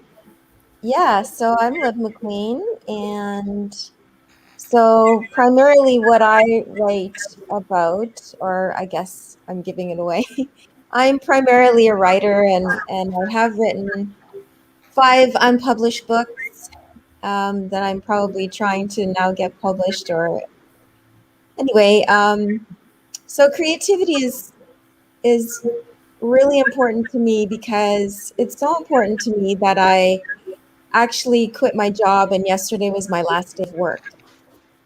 And the whole idea is to pursue creativity, and not so much necessarily immediately as a vocation, but immediately as a method of self-care and a method of just really living out who I am. And so what really resonated with me last night too was when Colleen had said that, just this childlikeness when she talked about that, because it's like I feel like, so much of all that's happening is serious and wonderful. And I think for me, it what I love to write primarily is whimsy and things outside the church. But humor is very important to me, and it's the way that God made me. And so I'm excited to share with you a couple of pieces of writing. The first one is not humorous, but it's very short. And then I'll just give you a little segue into the second piece, if that's okay. Sure. So this first story I wrote a while ago, and it's called Kalili and the Kafki Twig Slumber. Mubaka had seen more sunrises and sunsets than any other elephant on the plain, and was the wisest among them. With a thud, he swung his giant trunk against the side of the great leadwood tree and commanded everyone to assemble beneath it. Soon, all the elephant families arrived and took shade in the canopy of the tree. It had been a long time since they had gathered together, male and female elephants. Elephants of the great African savanna, Mubaka began, fear not. I know a number of you are worried by rumors you may have heard, rumors regarding the Kafki. Kafki is an elephant word meaning small, herdless land dweller. The extra I at the end makes it plural. I can assure you we have nothing to fear. The Kafki pose us no harm. It is true, though I am considered wise, even I don't know why the Kafki throw twigs our way, twigs that make us slumber, or why they spot our ears with berry juice. But I am certain they are otherwise harmless. Just let Nututu tell you. Nututu raised his trunk so the others could make out where he stood in the crowd. Mubaka is right, Nututu began. I myself was one who slept the slumber of the Kafki twig. When I awoke, my mouth yearned for water, and my daughter Lamla quickly brought water to my lips. My head felt as though I had walked into a shallow branch of this very great leadwood tree. But with the water, I quickly felt better, and soon I could walk again. The mother elephants let out a collective sigh, lowering their protective trunks till they dug red dust up from the dirt. They were relieved by Nututu's story, relieved that the Kafki did not pose a danger to their babies. They stayed long beneath the tree that day, enjoying the company of the other elephants, many of whom they hadn't seen in a long time. They let their babies chase each other in the field and play in the water and mud until it was quite late and the sun buried its head. As the weeks went by, elephant after elephant would sleep the Kafki twig slumber until almost everyone had and were given the berry mark on the ear. One afternoon, Jumba and her mother Kalili were eating berries and shrubs in the live-long tree grove. Out of nowhere appeared 4 Kafki with twigs that looked longer and thicker than Jumba had remembered. Jumba arched her shoulders, uneasy at the presence of the Kafki. Kalili touched her daughter's ear affectionately with her trunk. Don't worry, Jumba, she began. The Kafki probably know they haven't given either of us the twig slumber yet. Today must be our turn. I think you'd look sweet with the berry mark on your ear anyway, she smiled. Jumba smiled and returned at her mother's response. One Kafki pointed a twig at Mother Kalili, but this time the twig made a very loud noise. Other elephants nearby raised their heads from grazing and tuned their ears to where the sound had come from. None had ever heard it before. Kalili fell with one hard thump to the ground. Berry juice fell from her right shoulder. Jumba was confused. She had never seen anything like this before. Another Kafki pointed a second twig, which let out the big noise once more. This time Kalili let out a shrill cry and cried to scramble to her feet, more berry juice pouring out of her crumpled body. Jumba, she managed to get out of her mouth. Go fetch some water for your mother, would you, precious? I'll need some for when I wake from the Kafki twig slumber, but you must go right away, dear. Jumba obeyed her mother and ran through the grove across the plain toward the river.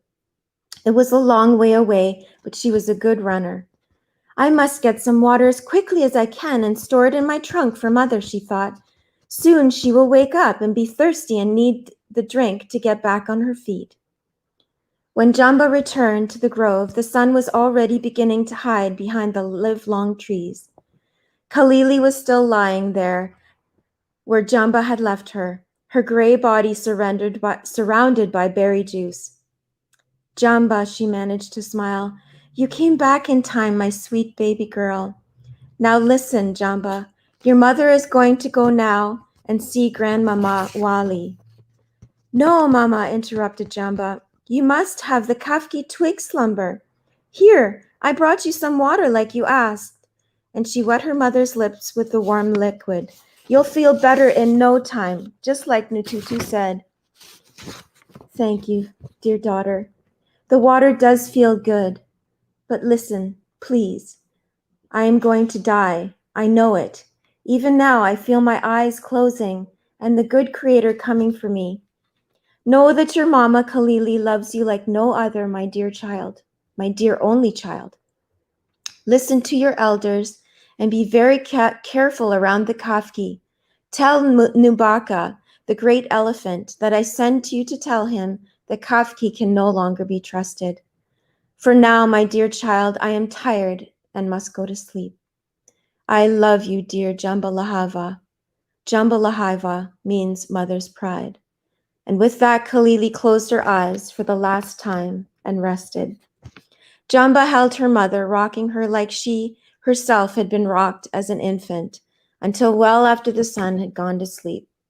She rocked and sang all the elephant lullabies she knew. Slowly, all the other elephants moved in and joined in the chorus of mourning Kalili, elephant mother, banging their trunks on the hard red earth. The sun came up and went down one more time in the livelong tree grove before Jamba and the mothers were ready to leave Kalili and travel across the long African plain. So that's Kalili and the kafki twig slumber. So if I have a few more minutes, I'm going to switch gears because my friend in leaving my job, I had kind of said to her, I said, why don't you keep me accountable every now and then to just write anything. And so this morning she wrote and said, why don't you write a story about new beginnings or write something funny? And I thought, well, I'd mix a little bit of both. It is a little bit risque, so I apologize in advance. But here goes. It's called Boob Job. Beverly Evans woke up to the third snooze button of her alarm like she did every morning. Except this time, she set her left foot out first, leaving the bed, the very thing that her Catholic mother warned her never to do for fear of bad luck. Damn you, Catholic superstition, said Beverly aloud and ironically. Having started the day off on the wrong foot, she decided to take the cow by the udders and turn her entire world upside down. Today was the day. No sooner had she gotten out of bed, and the reader should note it was a Saturday, than she phoned into her place of work, an auto parts manufacturer that mandated weekend work. Hi, Dom, it's Beverly. I just wanted to tell you that I'm not coming to work today. So you're calling in sick then? Yes, Dom, I am sick and tired of this meaningless job. Not only am I not coming in today, I'm not coming in at all anymore. No can do, nada. Sayonara, adios. You get the picture, right? Was all Dom could muster in reply before Beverly hung up. Invigorated by the positive energy saying these words aloud afforded her, Beverly began to plan her day. After showering, she removed a bra from her intimates drawer, the optimistic AA bra size she had worn since 8th grade. Instead of putting it on, she hauled it into the kitchen, grabbed the cutting board and the cleaver, and began to chop at the black polyester and lace with all the vigor of 12 years of pent-up anger. Except the machete was no match for the fabric and only caused it to bounce from the board in a way that a ghost might when it departs a human body. Retrieving a pair of scissors from the junk drawer, she began cutting in random delirium. With sweat on her brow and the bra in dozens of pieces, Beverly looked down on her work and exclaimed, "Now you are perfect." Beverly remembered the advertisement on the side of the bus shelter. A plastic surgeon by the name of Dr. Knockers, no joke. She Googled the name, found the number, and dialed. "Yeah, hi," she began. "I'd like to book a boob job. Breast augmentation," she corrected herself. "Dr. Knockers has some availability next week on Tuesday for a consult. Would you be free at 2 p.m.? "I've got all the time in the world," said Beverly. "Could I use the same appointment to talk about a nose job?" "Yes, you've got a whole half hour with the doctor." "Good, great. I'll see you on Tuesday." Not stopping there, Beverly next looked up name change in Ontario and filled out an online form for Service Ontario. Previous name, Beverly Evans. New name, Olivia Cleary. As a teenager, she would often use her nom de plume, Olivia Cleary, so it just seemed right to make it official. Just one click of a mouse, and the plan was set into motion. With her new face, her new boobs, and new name, she would no longer suffer embarrassment running into her past underachieving lovers. Olivia knows the world is her oyster, and she is ready for the aphrodisiac effect.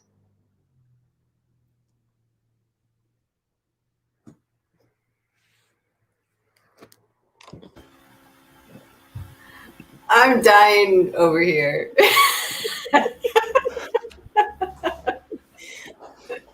Thank you. You all could read the private chat that I've been writing in the background. Liv, I love how you engage in hilarity. The effect of it is this, uncontrollable laughter, crying my eyes out over here. It's so good to do that. I love creativity that brings us joy. It's so refreshing, and it is a lot of fun. It's a lot of fun, and I'm kind of. And so, now, when did you write this? This morning. Now, I do know that you've had a major shift in your life, and is any of this, portending the future? I probably would have wanted to have given my notice in the same way that Beverly did. I was a little more civilized. I gave my 2 weeks notice. I know. I love this. I love that. I've seen your creativity in lots of expressions, right? You can create tender and poignant, work, and you can also create hilarious, frivolous, and poignant work, right? Like I love that you can bring all of that spectrum of emotion, and that's the beauty of art, right? That's the beauty of imagining and creativity. It's fabulous. I love that expression. Thank you. Yeah, and I'm obviously deeply biased, but the big broad world that you've brought into, and that you bring in with your work, right? It's all of life. Nothing is, there's not a stone that doesn't get unturned in your imagination and it's a delight. You're awesome, and I love you. You're my wife. The last name thing is no mistake. That was very intentional. I'm looking forward to reading your book of short stories, right? Like it's there. Thanks. Yeah, there's going to be lots more coming, and that's the whole plan, is just to see, I'm going to be planting seeds in all kinds of different things. Yeah. And we'll see where stuff lands. It's all about planting at this point. So yes. Thanks, everyone. Yeah. A delight. Yes. Okay. All right. So we've got two more presenters for this session here. So we are We are going to bring on Deborah. Hello, Deborah. Thank you. It's good to see you. Hello there, Kris and Shezza. Good to see you too. Thank you. Hi, Deborah. So if you want to just set up the video Hi, that we're going to play. Okay, well, first, before I do that, just to say thank you to you for putting this on. It's been a breath of fresh air, and it's also been life-giving. And the sensitivity with which the two of you have been managing and facilitating has been beautiful to watch. It's been like a dance between you. It's been lovely. So just wanted to say that up front first. Thank you, friend. So in terms of the video you're going to see, it's a story that is part of a book that, because of the shutdown with COVID, what began as a manual for my Dance for Him series, which is a set of classes I've been doing at the Campbell River Vineyard, as a result of the shutdown, instead of putting together a manual, it kind of morphed into a book. And that book is called Dance for Him, Ignite Your Dance Ministry, an Invitation to So Much More. And this story is one of those in the book. And I've titled it, as you'll hear in the video as well, The Request That Surprised Me. And you'll see that it was set in a secular setting, and that's why it surprised me. So that's probably all that I need to set up at the start. Wonderful. Thank you. I'll bring it up and we'll watch. Thanks so much.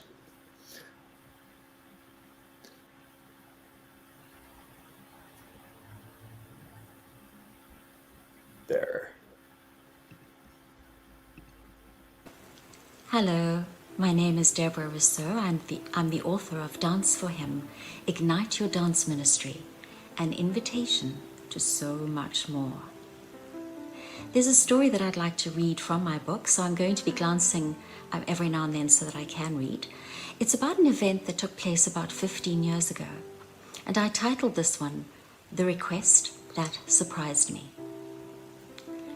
It was on day 6 of a 7-day secular workshop that we were informed we had an hour in which to prepare for a celebration for the following day. The celebration was to include all 35 of us, plus the 3 facilitators and the handful of helpers. And we could do whatever we wanted, but everyone needed to participate. Of course, the word dance popped into my head, but my lips remained silent. In the last 10 minutes of the planning session, Kate called out, "I'd like to see Deborah dance," to which John added, "And I have the perfect piece of music." My night was restless with excitement. And sleep? It passed by my room like an independent cat, determined to take its night walk without me. Well, all the while there was a single prayer in my mind. Lord, please, I need you. The night hours stretched unhurried in untethered time. Holy Spirit, could you give me a hint? I paused, hoping for something. Again, nothing. So I waited some more. Still, nothing. I finally succumbed and did the only thing I knew to do. Through the laser of light that sliced the skimpy meeting of the curtains, if you had been there, you would have seen me climb out of bed and stand in that semi-darkened room waiting for something, anything to come. I began to hum a tune, while the silence, passive and patient, persevered on the night watch, observing my pajama silhouette in a meaningless way. Holy Spirit, came my whisper, a little more desperate. Can you give me a few steps? I'm not asking for the whole dance, just a couple of anchor steps, so I can go back to bed and get some sleep. Will you, please? My feet moved. A couple of steps came. Yep, just 2 steps. So to calm my nerves, I practiced those 2 steps over and over until muscle memory took hold. And then back in bed, I joined the night, watching itself linger aimlessly on. Around 3:45 a.m., a fleeting impression filtered into my awareness. It revealed the entire group standing in a circle, close together, facing inward. And I was in it also, in the center of the human circle.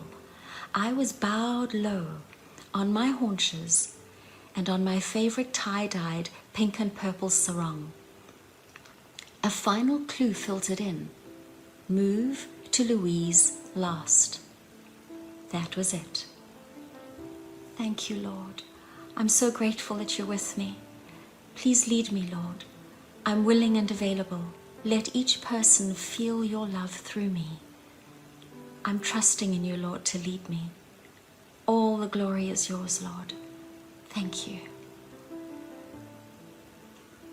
I still had no clue as to the music for my dance, but I did have my 2 steps, the image of the circle, and a bubbling inner sense that God was going to do the rest.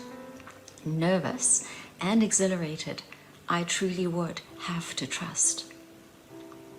At the coffee break the next day, I had just 10 minutes in which to listen to the piece of music that John had brought for me. The dance was the last item of our celebration. At my request, everyone obliged by forming the circle close together, facing inward. So far, so good. I lay my sarong in the center of the circle and crouched low on my haunches, similar to the flashed image I had received. Lord, it's our turn. I'm trusting your lead. All glory is yours, Father. Thank you. Just then, I heard the Holy Spirit whisper, bless each person. Move from one to the next around the circle. I sensed something profound was about to take place. Bette Midler's Wind Beneath My Wings faded in, and I arose slowly. Starting with the person to the right of Louise, I moved away from her, clockwise, around from person to person. Guided to bless, I danced movements that depicted an essential characteristic of each person in that circle. The movements, new to me, flowed effortlessly through me. And as my eyes locked with each individual, a word prayer gently arose for each of them in my heart. The last person to receive a blessing was our facilitator, Louise. As I finished dancing the blessing movement I was given for her, the music faded. The timing was perfect. There was not one dry eye in that circle. Only God could have orchestrated such a profound experience. Only God. That is the power of blessing from the Holy Spirit. I was merely the conduit. My tears flowed with theirs, touched like they were by God's holy presence. But touched for another reason also. This was the first time that I had stepped fully out of the way to allow God to move me as only He can. It was my initiation into the promise received by my 19-year-old self, who had been told, one day you will dance for me. When your heart is filled with love and you're willing to be used in your area of gifting, God will direct you to be a specific blessing to those around you. And if you're thinking, but that wasn't a Christian song, I've learned that God will use whatever He chooses for His purposes. Our part is to be willing and available. And yes, it takes trust and courage. Let the Holy Spirit lead, and you just follow. I'm Deborah Rousseau, author of Dance for Him, Ignite Your Dance Ministry, an invitation to so much more.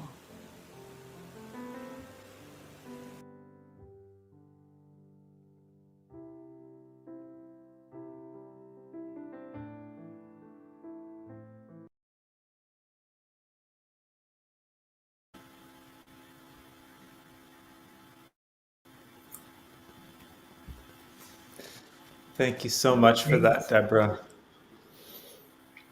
Yes. Your voice is so beautiful, so soothing, and it's invitational, you know, just the way in which you speak. I've actually noticed that about you, Deborah, over the last 2 days, is that you are by nature one that blesses people. So your piece today was about that, but I have the suspicion your whole life is about that. Mm-hmm. Thank Yeah, you so and much, as well, I want to shout out, and unfortunately, in the scatterness of my brain, the YouTube link that you sent me, Deborah, I don't have it in front of me to drop into the feed, but as soon as this video is over, for those who are able to afterwards, or actually, I'll see if I can find that quickly and drop that into the feed. But Deborah actually did do a beautiful dance as well, to very honoring to me as a songwriter, to a song that I wrote, a worship dance. And so that is going to be available on YouTube. So we will drop that into the feed here, and as well likely post in our Vineyard Creative Facebook group as well, and just to be able to see in action what it is that you're talking about, what it is that you do, and that she describes so eloquently there. And I think for me, I just want to commend just the followership that I see modeled in your creativity. There's such a celebration of other people, the way that you see other people. And to Shezza's point,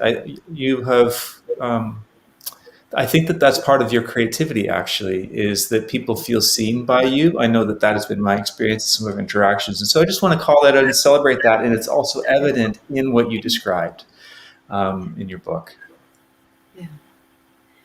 Yeah, I can only imagine, like, you know, watching you present in this way.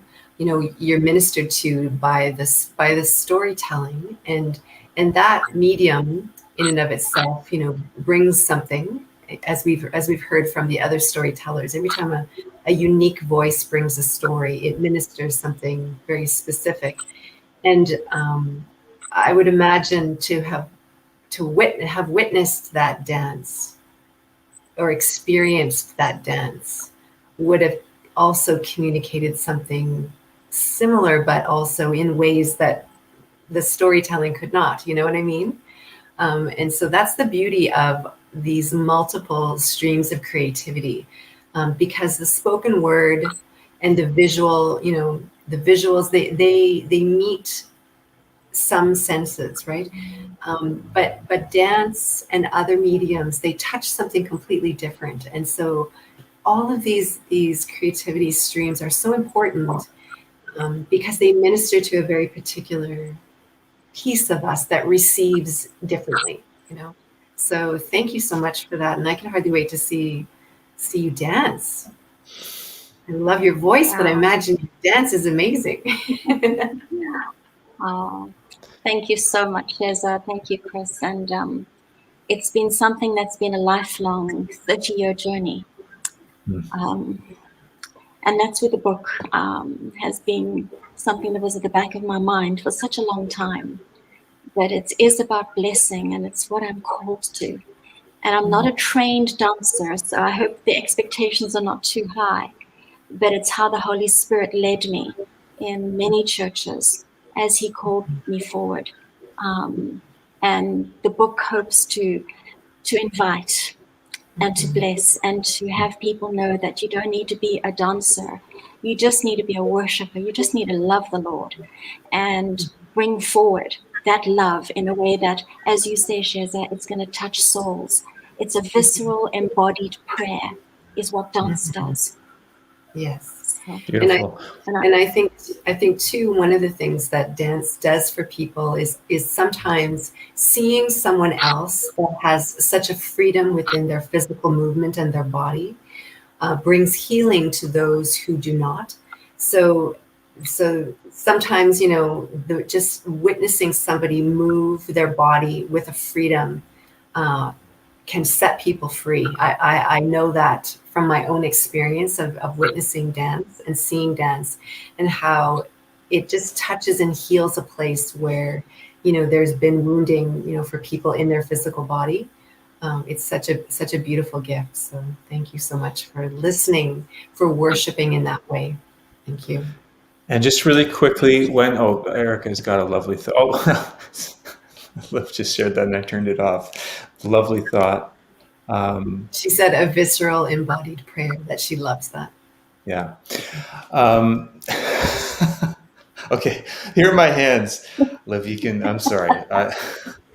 We're both assisting with that, and two great minds think alike, apparently. Just one quick thing before we bring on our last presenter for this particular call. Thank you so much, by the way, Emily, who's waiting in the wings, for your patience. Really, really appreciate that as well, and Deborah too, and Liv. And your book, though, do you have an ETA for when that might be available? That we should be looking for that in the. Thank you for asking. I've just confirmed with my husband, we're aiming at the 30th of June because it needs to still be formatted. I've got the manuscript here. It's going to be formatted into a book, and we want to make sure once we've ordered our own copy that it's all in place and good. So we're saying 30th of June. If this is of interest to you, if you know nothing about dance or you yourself do dance and you praise through dance, then this is something you'll want to get. It's a combination of story and guidelines and lived experience, and I'm excited to introduce a 5 expressions practice that the Lord gave me to help people, not with choreographed steps, but ways of expressing to build your dance and movement vocabulary before Him. Love it. Yeah, let us know. Provide, send any links or just descriptions our way, and we'll make sure to post that on our Vineyard Creative Facebook page and all those things. So thank you so much, Deborah. It's been a delight, and wonderful work. God bless you. Okay, and last but certainly not least, and I absolutely mean that, Emily. I'm so Emily has. This is also, I think, you joined us a year ago, and then we as well had a creative sharing circle where you shared some things, and so I actually put you to the end of this because I love the way that your poetry tends to. It just felt like a really. There's something about what you do that I think really is going to land. So not to set up expectation or anything like that, but I'm a fan. And so, hey, why don't you set up what you're gonna read for us? Say hi and introduce yourself. Thanks, friends. Thanks, Kris. Thanks, Shezza. Hi, everyone. I'm Emily. I'm calling from Vancouver, and I would like to acknowledge that I'm living on the unceded territories of the Musqueam, Squamish, and Tsleil-Waututh nations, and I express my gratitude to them for having me. Kris, I'm so thrilled that you did not schedule me after Erica. I was a disaster, and so it's been good to have a bit of time to recover myself. Thank you to everyone today who shared. It's been a really sweet time as always, and so I'm very honored to round us out. I hope I do service to this time slot. I will be reading poetry for us today, and I'm going to attempt a screen share, so I'll give that a go, because I know with poetry it can be helpful to see the words as you're hearing them. It just adds to that level of understanding. A little bit of preamble to what I'm sharing today. These poems are not necessarily good poems. I teach learners at Simon Fraser University. I teach continuing ed, and many of the guidelines I give my students I'm completely ignoring today. They're not present in these pieces, and instead these poems were born out of a convergence event that Rick Barry ran a couple years back in Vancouver. Many of you will be familiar with Rick's beautiful visual art, and he gathered some artists together, and I was just listening to the Spirit during a time of music, and this is the outpouring of that. So my hope is that these are Spirit-led poems. These are things the Spirit was speaking to me, and I was speaking back to God. And I'm hoping that being both a personal expression, they can also be encouragement to you as you listen, that maybe the Spirit is speaking to you similar things, or that these can be an on-ramp to what God is saying to your heart today. So the other piece I want to mention just before I read is that there's a collective you in the poem where I'm addressing us, and there's also the God you when I'm addressing God directly. And so I've capitalized God to try and differentiate between those two pronouns, because I know it can be confusing as you hear. So anytime there's a capital in the word you, that's to God directly. And in case you're running out of steam, there will be 4 of these, so you know when it's going to end. So let me attempt to screen share here, Kris. I didn't go in to try this beforehand, so this might just take 5 seconds as I do this. Let me know if you're having a visual of water psalms at this moment. I think that's working. I'm going to go ahead and assume that it is. And if not, you can simply listen to my voice. Oh, there's my mouse. All right. And so again, this is a sequence of things that I heard during a worship session and was trying to put into words. So these are water psalms.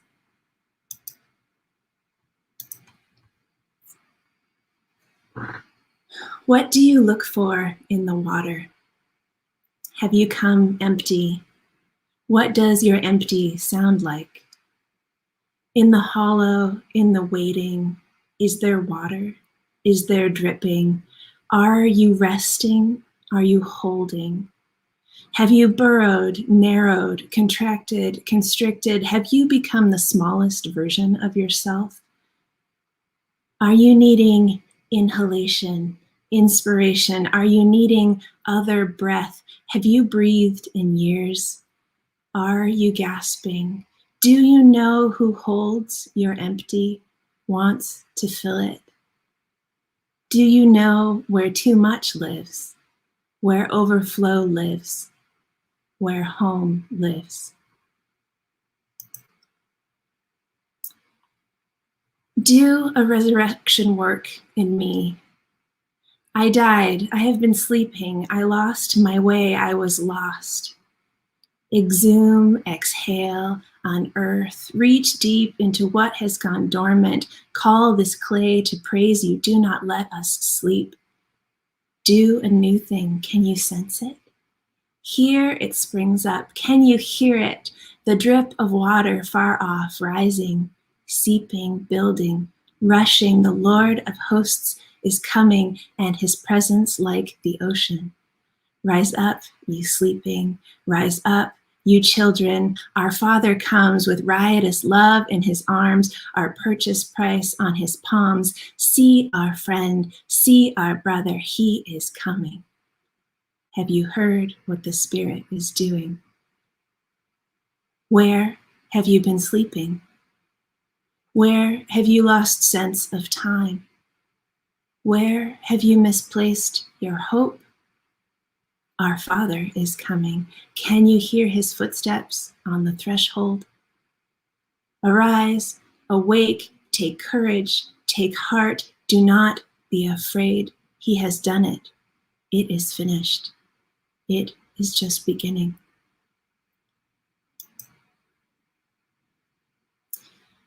Wasn't I just young? And wasn't there a path at my feet just moments ago? How long should I wander? And are you big enough for this valley? Are you abundance? Do you dance in hope surrounded?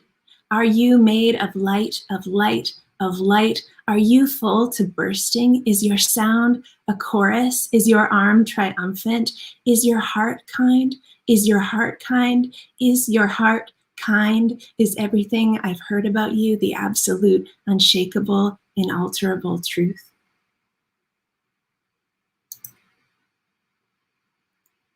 You were not sold a bill of goods in your youth. Your first love lives. See, he comes on the horizon through the valley, calling by name, calling your name, calling everything into being. Lift up your head. Don't lose heart. The water rises.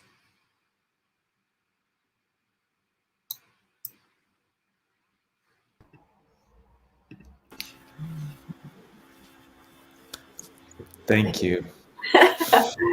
Thank you. A chorus of thank yous. Oh, beautiful, Emily. Yeah, there's just a lot of responses coming just from folks, and I was thinking about, again, not to overly reference yesterday, but when Malcolm Geit shared with us during the Imaginarium, he was talking about the music of language and the sound of language and how it creates a space, a habitation for. And in some of that, and a habitation for some very earnest questions and questioning. And I just really, thank you. It was just a beautiful language and cadence. And Yeah, really amazing. Thanks for having me, friends. Emily, have you published any of your work? I have. I had a poetry collection come out in 2019. It's called Lift. So you can find it at your local bookstore, hopefully. But yeah. Yes, we should find it at our local bookstore, I think. I think that that's a really good idea, particularly, here in Ontario, we actually, I think, can start to go into bookstores again soon. And so that might actually be a thing. But yeah, and I think I'm just grateful too that this is how we get to close out this first stream. It feels like a gentle set down from the journey that we've taken together, and so thank you for that. And are you working on a second publishing, like on a book coming, anything, or like in terms of other publications at the moment? I mean, the answer, I think, for a lot of writers is always sort of yes, but TBD, it's assembling. I think my process goes years of collecting until you realize what you have on your hands, and so that's the process I'm in right now, is the gathering. Okay, awesome. Well, keep gathering, because Yes, that was a gift. It was It was very a real much gift to us. Thank you. Beautiful work. Awesome. Okay. Well, everyone, thank you so much for joining with us in this big journey that we've had. And of course, we're gathering back in about 3 hours and change for this evening's a different set of creatives. I'm going to be sharing their work. So looking forward to that. And in the meantime, I encourage everyone to hydrate, to rest. And we'll see you in a few hours. So thank you so much. Yes, Shezza, do you want to? Seeing everybody again in a little while. Take a rest, right? We've taken a lot in. We need to recoup so that we can come at it again and take in some more. Awesome. All right, everyone. Peace. Great. We'll see you later. Bye.